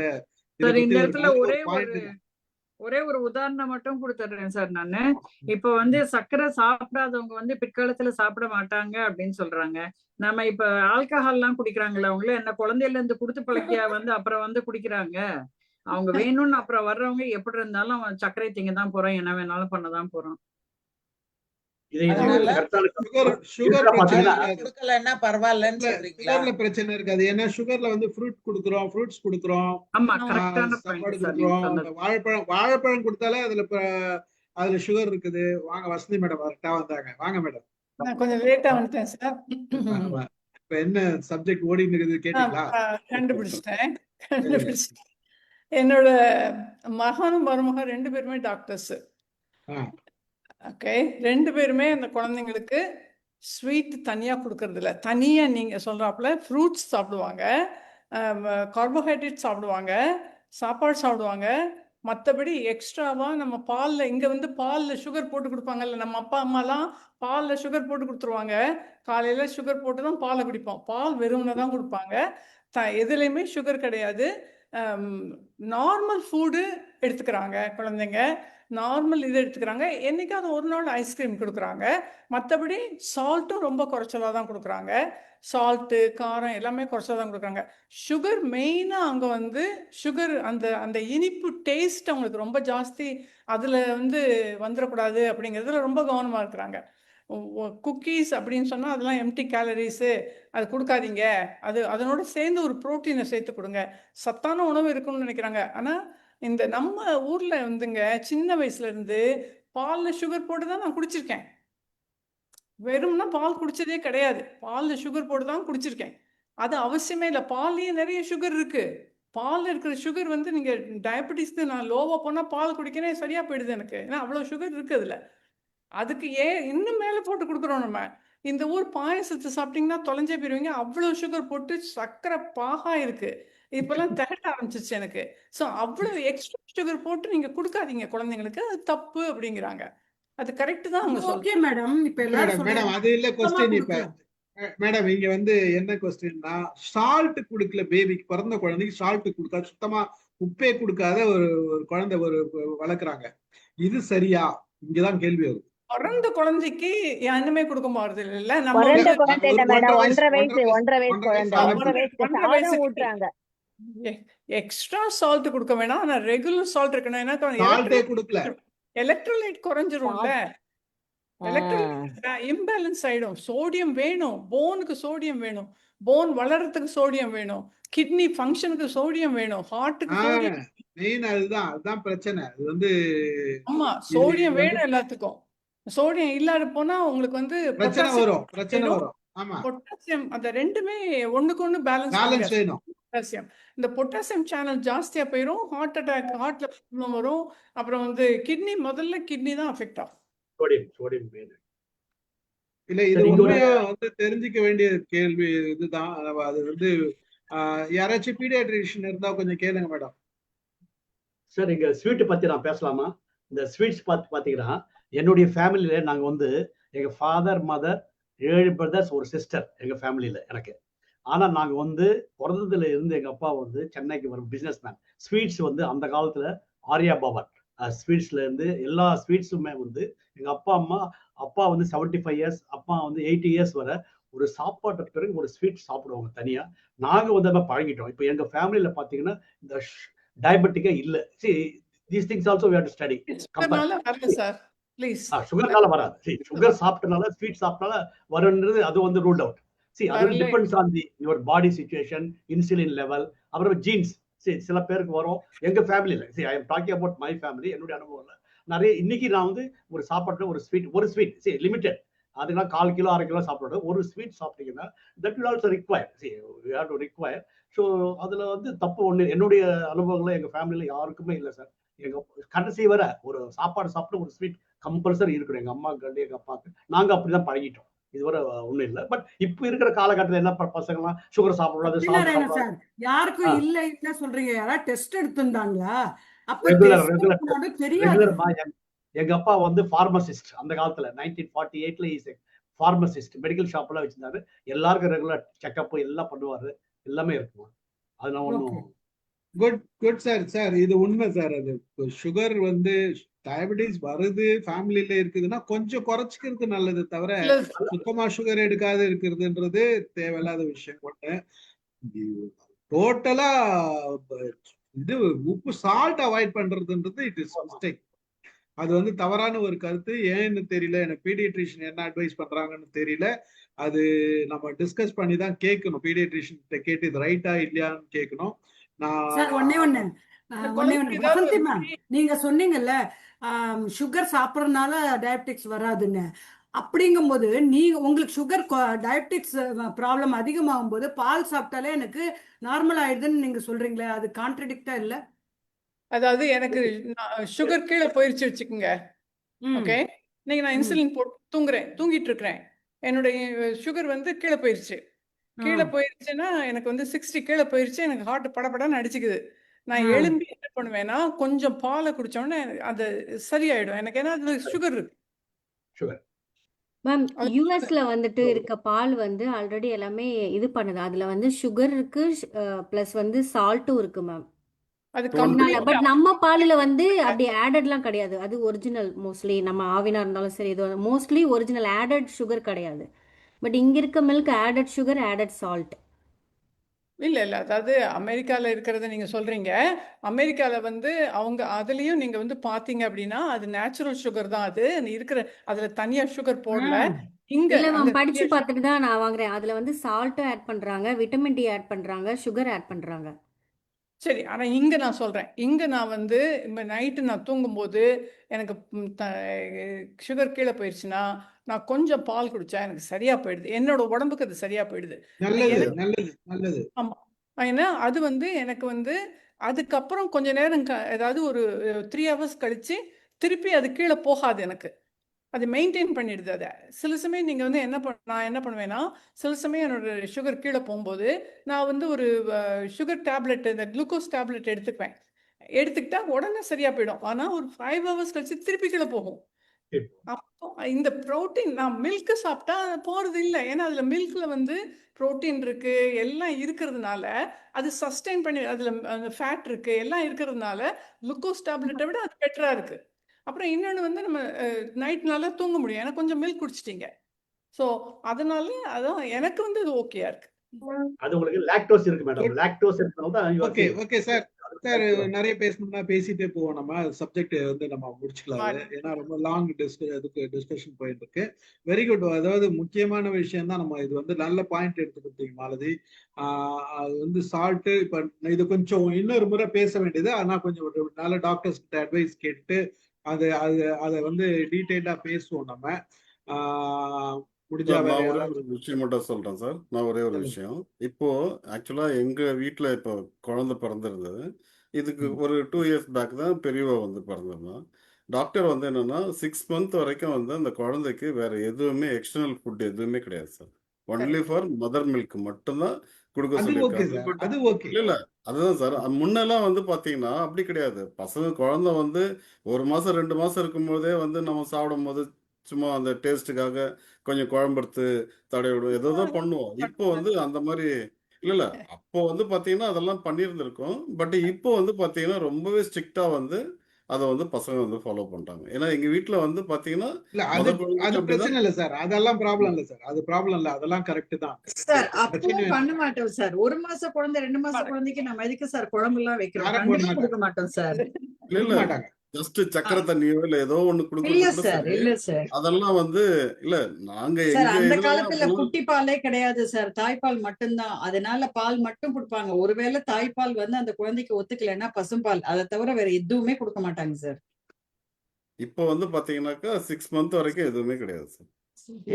அப்பவும் கிடையாது சார். அப்படிதான் எப்பயுமே கிடையாது. அது வந்து 6 month வரைக்கும் முதல்ல டாக்டர்ஸோட அட்வைஸ் அது அந்த காலத்துலயும் சரி இந்த காலத்துலயும் சரி 6 மாசத்துக்கு பெரும்பாலும் தாய்ப்பால் நிக்கிற வரைக்கும் தாய்ப்பால் கொடுக்கணும்னு சொல்லுவாங்க. பெரும்பாலும் சொல்லுவாங்க. கொஞ்சம் 3 months 4 months ஆன பிறகு இல்ல மைல்டா வந்து கொஞ்சம் ஃபுட் ஆரம்பிக்க சொல்லுவாங்க. அது வந்து உருளைக்கிழங்கு கொடுக்கறது, முட்டை கொடுக்குறது, அந்த மாதிரி 3-4 monthsக்கு அப்புறம் தான் ஆரம்பிப்பாங்க. கொஞ்சம் எக்ஸ்ட்ரா கொடுக்கறது சார் சிவகுமார் சார் சொல்ற மாதிரி, நம்ம செல்வகுமார் சார் சொல்ற மாதிரி அந்த குழந்தை அப்படியே நகர ஆரம்பிக்கும் போதே நம்ம சாப்பிட்டுட்டு இருந்தோம்னா அந்த விரலை வந்து அந்த குழந்தை வாயில வைக்கிறதுங்கிறது உண்டுதான். அது குழம்பு சாதமா இருந்தாலும் லேசா அப்படி நாக்குல வைக்கிறது, ரசம் சாப்பிட்டுட்டு இருந்தாலும் அப்படி பக்கத்துல அது நகர்ந்துகிட்டே வந்ததுன்னா அது நாக்குல தொட்டு வைக்கிறதுங்கிறது உண்டுதான். அததான் சார் சொல்றாருன்னு நான் நினைக்கிறேன். தனியா எல்லாம் கிடையாது. நம்ம பேசும்போது தயவு செஞ்சு மந்த்ஸ குறிப்பிடாதீங்க சார். ஏன்னா அது வந்து 3 months 4 monthsல எல்லாம் அந்த மாதிரி கொடுக்க மாட்டாங்க சார். பொட்டேட்டோ எல்லாம் கிடையாது. நம்ம let's not record that. Okay okay edit பண்ணிடலாம். Thank you, sir. 5 மாசம் 6 மாசத்துக்கு தான் தவளவே ஆமா. ஆரம்பிக்கும். 6-7 மாசம் தான் தவளவே ஆரம்பிக்கும். அதுக்கப்புறம் தான் அதெல்லாம் அது ரொம்ப சீரியஸான இஷ்யூ சார். கொடுக்கலாம் நீங்க 6 மாசத்துக்கு அப்புறம். Okay right very good. 5 மாசம் எண்ட்ல தான் அன்னப்பிரஸ்தான்ட்டு பண்ணுவாங்க. ஒரு pediatrician கல்யாண் மேடம் அது லதா மேடம் just now முடிச்சலாம் I போதும். called on a recent pediatrician, practicing pediatrician. இந்த தலைமுறை நம்ம அடுத்த தலைமுறை. He said up to 2 years better to restrict sugar, but a pinch of salt can be added, and he is ready to give a talk on nutrition to the children. அது நம்ம பண்ணலாமான்னு பாருங்க. சொன்னீங்க, அவர் சொல்றேன்னா நம்ம ரெடி பண்ணிக்கலாம். Okay right very good very good. MD pediatrician and is a very growing paediatrician practitioner in சொல்லிட்டாங்க. Tamil. Okay okay. அவங்க டாக்டர் பேர் மேடம்? டாக்டர் ஸ்ரீனிவாசன். ம். அவர் நம்பர் தரேன். சண்டே முடியுங்கிற மத்த நாள் எல்லாம் பிஸியா இருப்பேன், ஓபி இருக்கு, சண்டே முடியுமான்னு கேக்குறாரு. டாக்டர் ஸ்ரீனிவாசன் கண்டிப்பா ஷால்ட் கொடுக்குறேன்னு சொல்லிட்டாரா? ஆமா டாக் கொடுக்குறேன்றாரு. ஆனா இல்ல சண்டே இல்ல அப்படியா? சண்டே நம்ம அரேஞ்ச் பண்ணிடுவோம். ஒரு சாட்டர்டே ஹாலிடே கொடுத்துட்டு சண்டே வச்சுக்கலாம். அந்த மாதிரி சண்டே வச்சுக்கலாம் மேடம், ஒன்றும் பிரச்சனை இல்லை. அதான் கேட்டுக்கங்க சார். ஒரு சண்டே வச்சு அரேஞ்ச் பண்ணிடுவோம். நீங்க சொல்லிடுங்க அவர்கிட்ட. ஓகே அரேஞ்ச் பண்ணிடுவோம். டாக் அரேஞ்ச் பண்ணிடுவோம், நம்ம பேசிடுவோம். குட். Thank you very much. இப்போ மற்றபடி யாருக்கிட்டாச்சும் கேள்விகள் இருக்கா? இப்போ நம்ம டிஸ்கஸ் பண்ண கேள்விகள் நிறைய டிஸ்கஸ் பண்ணோம். ஃபேமிலி விஷயம் டிஸ்கஸ் பண்ணோம். 4-5 கொஸ்டின்ஸ் தான் டிஸ்கஸ் பண்ணணும்னு நினைக்கிறேன். வேற ஏதாச்சும் கேள்விகள் இருக்குதா மேடம்? வசந்தி மேடம், இது வந்து நம்ம என்ன பிளான் பண்ணியிருக்கோம்னா, இந்த செஷன் நம்ம முன்னாடியே கொஸ்டின் ஆன்சர்லாம் நம்ம ஒரு முறை பல முறை பண்ணியிருக்கோம். இந்த முறை வந்து டோட்டலா வந்து லைஃப் ஸ்டைல்ல வாழ்வியல் சம்பந்தப்பட்ட விஷயங்களை வந்து நாம வந்து கொஸ்டினா முன்னாடி வாங்கிடுறோம். அதாவது முன்னாடியே வாங்கிட்டு அந்த கொஸ்டினை வந்து நாம இங்க வந்து பேசி எக்ஸ்பீரியன்ஸ், அதாவது நம்ம இப்போ எல்லாருக்குமே ஒரு மேரேஜ் ஆகி ஒரு 25-30 வருஷம் 40 வருஷம் 50 வருஷம் எக்ஸ்பீரியன்ஸ் இருக்கு. இந்த அனுபவத்துல இந்த கேள்விக்கு ஒரு 4 கோணத்துல 4 பேரோட பதில், அந்த மாதிரிதான் ஒரு பிளான் பண்ணி இந்த செஷனை ஆரம்பிச்சிருக்கோம். இது வந்து தொடர்ந்து நடத்தலாம் அப்படின்ட்டு ஒரு ஃபார்ம் ரெடி பண்ணிட்டு கேள்விகள் அந்த ஃபார்ம் அனுப்பிச்சு கேள்விகள் கேட்கலாம். இந்த செஷன் லிங்க் அனுப்பிச்சிட்டு மற்றவங்க கேள்வி கேட்கலாம். அவங்க பேர் சொல்லணும்னு அவசியம் இல்லை. அவங்க பேரெல்லாம் சொல்ல வேணாம், கேள்வி மட்டும் கொடுத்தா போதும். அந்த கேள்வியை நம்ம இங்க டிஸ்கஸ் பண்ணலாம். டிஸ்கஸ் பண்ணிட்டு நம்ம தேவைப்பட்டதுன்னா அந்த பர்டிகுலர் ப்ரொஃபஷனல்ஸ் கிட்ட வேணா அட்வைஸ் எடுத்துக்கலாம். அப்படின்ற மாதிரி பண்ணி பாருங்க சார், நல்லா வந்திருக்கான்னு பாருங்க சார், யூஸ்ஃபுல்லா இருக்கான்னு பாருங்க. கண்டிப்பா இதை வந்து கொஞ்சம் எடிட் பண்ணி தான் போடுவேன். நான் எடிட் பண்ணி போடும் போது அது பயனுள்ளதா தான் நம்ம மாத்தணும். ஏன்னா அது வந்து இந்த நிகழ்ச்சி வந்து தொடர்ந்து நடத்தணுன்ற ஒரு ஐடியால தான் இதை இன்னைக்கு ஸ்டார்ட் பண்ணியிருக்கேன் நான். மகிழ்ச்சி, அந்த ஐடியால தான். வேற யாராச்சும் கேள்விகள் இருந்ததுன்னா நம்ம பேசுவோம். ஒரே ஒரு கேள்வி கேட்கலாமா சார்?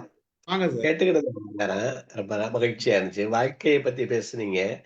வாழ்க்கையில ரொம்ப சிறந்தது ஒரு அன்கண்டிஷனல் அப்பாலஜி கேட்கறதுன்னு சொல்றாங்க. நமக்கு ஒரு தவறு செஞ்சிட்டோம் எல்லாத்தையும்.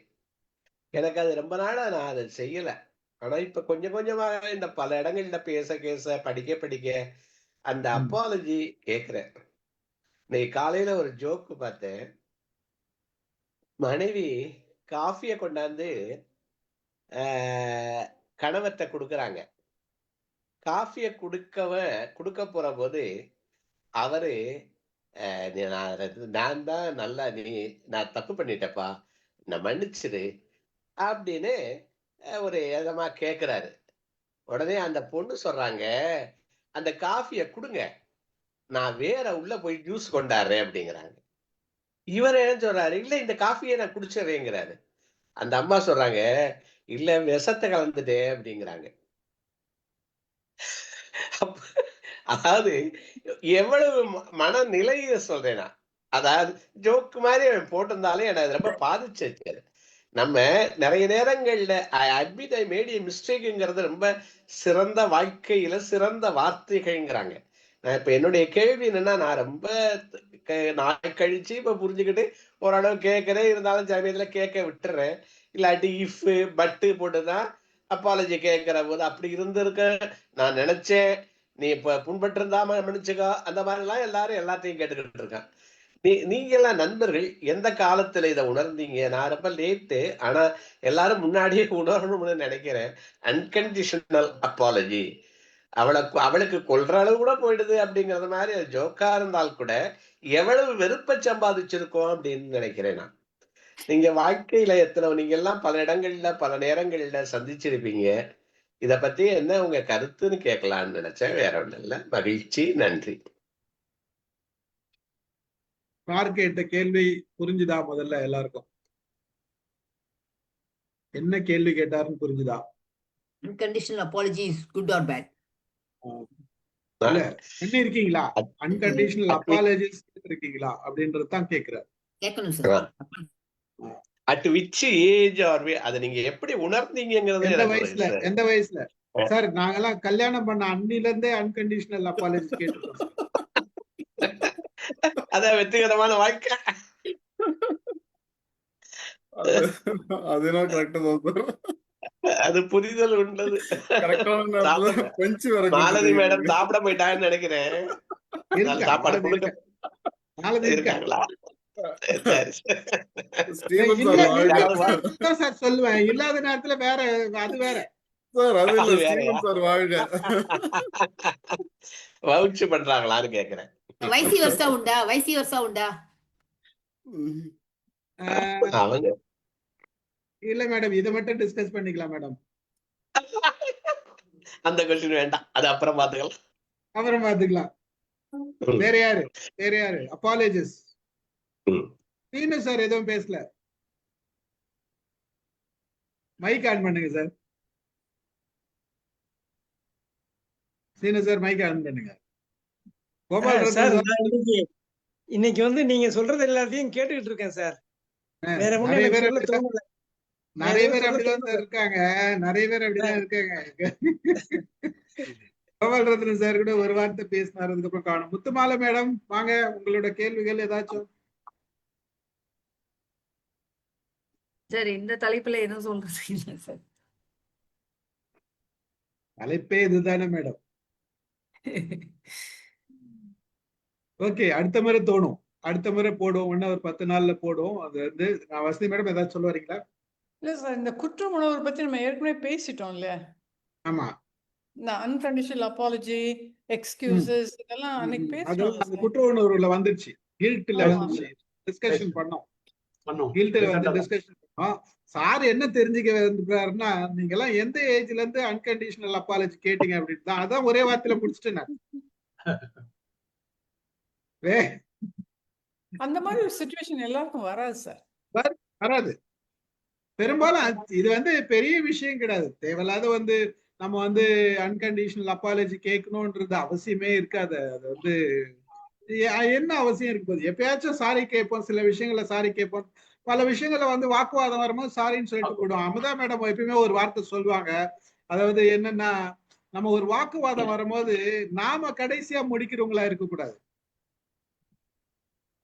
ஒரு ஒரு ஒரு வாக்குவாதம், 2 பேருக்குள்ள சண்டை நடக்கிற மாதிரி வாக்குவாதம் வருதுன்னா, அதுல நாம கடைசியா முடிக்கிறவங்களா இருக்கு. அவங்க பேசின பிறகு நாம அதுக்கு பதில் சொல்லக்கூடாது. அவங்க பேசினோட நிறுத்திக்கிட்டோம்னா முடிஞ்சு போச்சு அப்படின்ற மாதிரி ஒரு சொல்லுவாங்க அமுதா மேடம். அது வந்து இருந்ததுன்னா நமக்கு நல்லா இருக்கும். இல்ல சார், நிறைய இன்னொரு இதுக்கு அது தடவை அதை எக்ஸ்பிளைன் பண்ணுங்க. நாம கடைசியா இல்ல, முடிக்க கூடாது. நீங்க 2 பேரும் வாக்குவாதம் பண்றீங்க, நீங்க வந்து ஹஸ்பண்ட் அண்ட் ஒய்ஃபும் வாக்குவாதம் பண்றீங்க. ஃபைனலா யாரோட வாக்குவாதம் ஜெயிக்குதுன்னு நினைப்போம், யாரோட ஆமா. வார்த்தை ஜெயிக்குதுன்னு நினைப்போம். நிக்குது, அப்ப யாருடைய வந்து வார்த்தை நிக்குது. எந்துதான் அப்படின்னு நீங்க ஜெயிக்குதுன்னு நினைக்க கூடாது. நம்ம கடைசியா முடிக்கிறவங்களா இருக்கக்கூடாது. அதாவது நம்ம தான் ஜெயிக்கணும்னு நினைக்க கூடாதுங்கிறீங்களா?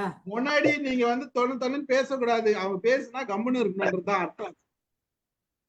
இல்ல, நேத்து ஒரு புதுத்தளத்துல ஒண்ணு நடந்தது. அதாவது நான் ஒரு கும்பாபிஷேகத்தை பத்தி நிறைய போட்டோஸ் போட்டு 46 போட்டோ போட்டு ஒரு பதிவு போட்டிருந்தேன். ஒருத்தர் ஒரு லேடி, அவங்க ஒரு சேனல் வச்சிருக்காங்க. ஏன் படத்துல இருந்து ஒரு 20 படத்தை எடுத்து போட்டு, அப்புறம் அதுக்கப்புறம் உள்ள நிகழ்ச்சிகளுக்கு மாதிரி சிலதை போட்டு ஆட்சி சமையல்னு அவங்க போட்டுக்கிட்டு இருக்காங்க. எனக்கு மறந்து போச்சு அவங்க யாருன்னு கூட. நான் என்ன அதுல போட்டேன், அந்த இதுல அந்த இது வரவன் என்னுடைய பதிவுல இருந்த படங்கள்ல எல்லாம் போட்டிருக்கு, ஒரு அக்னாலஜ்மெண்ட் கூட கொடுக்கல அப்படின்னு எடுக்காது நான் போட்டேன். அவங்களுக்கு பொதுவுல போட்டது நான் திருடி அப்படி என்று நீங்கள் நினைத்தீர்களா? அப்படியெல்லாம் நீங்க எல்லாம் எல்லாரும் போடுறதை எல்லாரும் தான் தந்துருக்கிறாங்க, நீங்கள் நண்பர்னு நினைச்சு நான் அதை இது பண்ணேன். ரொம்ப வருத்தப்பட்டு ரொம்ப எழுதுனாங்க, பொதுவிலே எழுதிட்டாங்க. நான் என்ன பண்றது? நான் அப்ப ஒண்ணு கண்டிஷன் எல்லாம் போடல. ஐ அப்பாலஜைஸ்.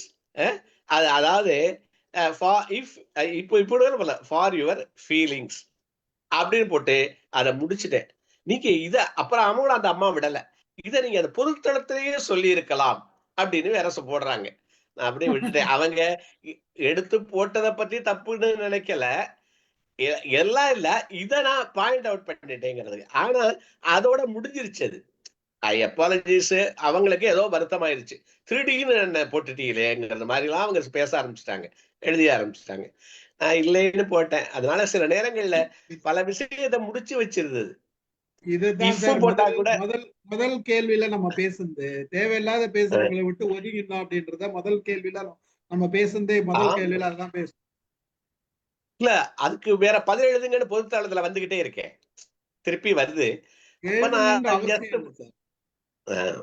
நம்மளும் விட்டுட்டு போயிட்டே இருக்கலாம், அவ்வளவுதான். ஜஸ்ட் இக்னோர் பண்ணிட்டு போயிட்டு. இப்போ அதுதான் சார் ஒரு பிரச்சனை. திரிஷாவும் பார்த்திபனும் வந்து இப்போதைய பிரச்சனைகளே இதுதான் நடந்துட்டு. சார் நம்ம டைவர்ட் பண்ண வேணாம். இல்ல சார், நான் அது சொல்லல. இல்ல சார் டைவர்ட் பண்ண வேணாம். நீங்க சொல்ற ரைட், அது அன்அபிஷியலா நம்ம பேசிக்கலாம், இப்ப வேண்டாம். ஆமா, புரியுதுங்களா? டைவர்ட் பண்ண வேண்டாம். நம்ம அழகான ஒரு வாழ்க்கை மயிரை பத்தி பேசிட்டு இருக்கோம், அதோட சொல்லல சார். நான் தப்பா எதுவும் சொல்லல. நீங்க அதாவது தப்பா மன்னிப்பு சொல்லல சார். கேட்டத ஒரு உதாரணம்ன்றது அந்த உதாரணம் வேணான்றது சார் தான் அந்த சொல்றேன். நேமே வேண்டாங்கிறாரு okay sir. Okay okay okay இல்ல இல்ல அந்த மன்னிப்பு உதாரணம் கேட்டத வந்து அத வந்து பாத்தீங்கன்னா தவறுதலா வந்து புரிஞ்சுக்கினவங்க வந்து அதை மன்னிப்பா இல்லாத அவர் என்னன்னா பேசினதுக்கு கத்துக்காதீங்க, விட்டுருங்க அதை. ஓ சரிங்களா? அதுதான் முதல்ல இப்ப இவ்வளவு நேரம் பேசினது அதுதான். நம்ம நம்ம வந்து அதோட நிறுத்திடணும். ஓகே ஓகே, மகிழ்ச்சி. சார் ஒரே ஒரு கேள்வி சார்.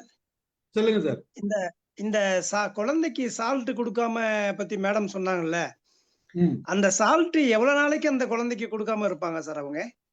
சார் அது கொடுக்காத இருக்கிறதே தப்புன்னு தான் இப்ப டாக்டர் பேசினாங்க. டாக்டர் கிட்ட கேட்டுட்டு இல்ல அவங்களோட எண்ணம் எவ்வளவு நாளைக்கு கொடுக்காம இருக்கணும் தெரியல சார். அவங்க கிட்ட கேட்கணும் சார். அது கேட்டாதான் தெரியும்.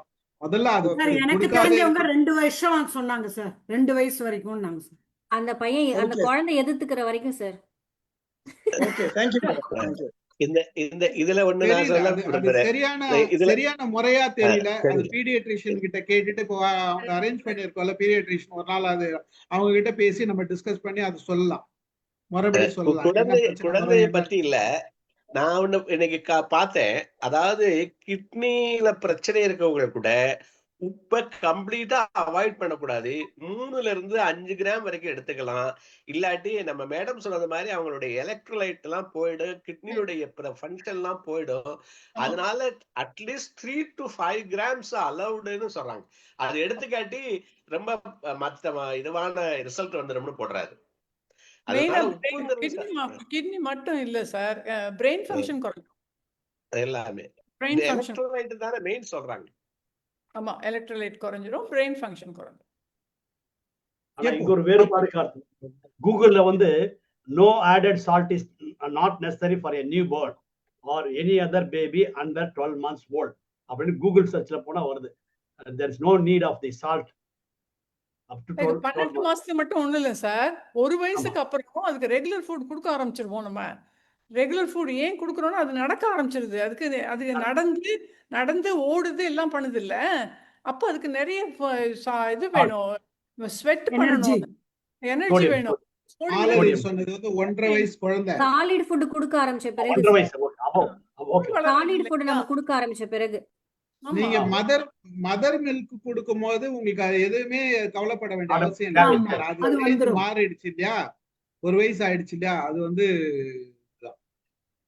மகிழ்ச்சி. முடிச்சுக்கலாமா? Very good.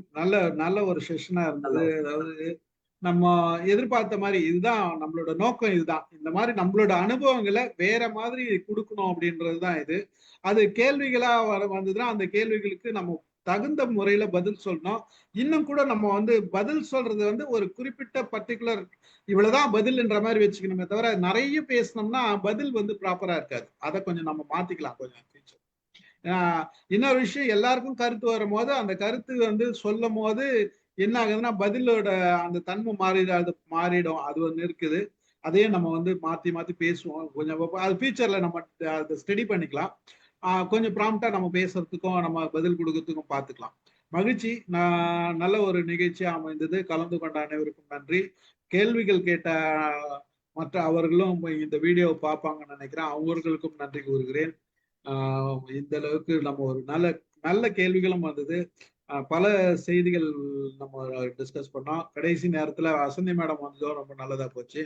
அவங்களுக்கும் ஒரு நன்றி. முக்கியமா டாக்டர் அலமேலு மேடம் பீடியாட்ரிஷியன் கிட்ட பேசி நமக்கு ஒரு நல்ல தகவலை கொடுத்தாங்க. அவங்களுக்கு நன்றி கூறுகிறேன். நன்றி. கலந்து கொண்ட அனைவருக்கும் நன்றி கூறி நிகழ்ச்சியை நிறைவு செய்கிறேன். நன்றி.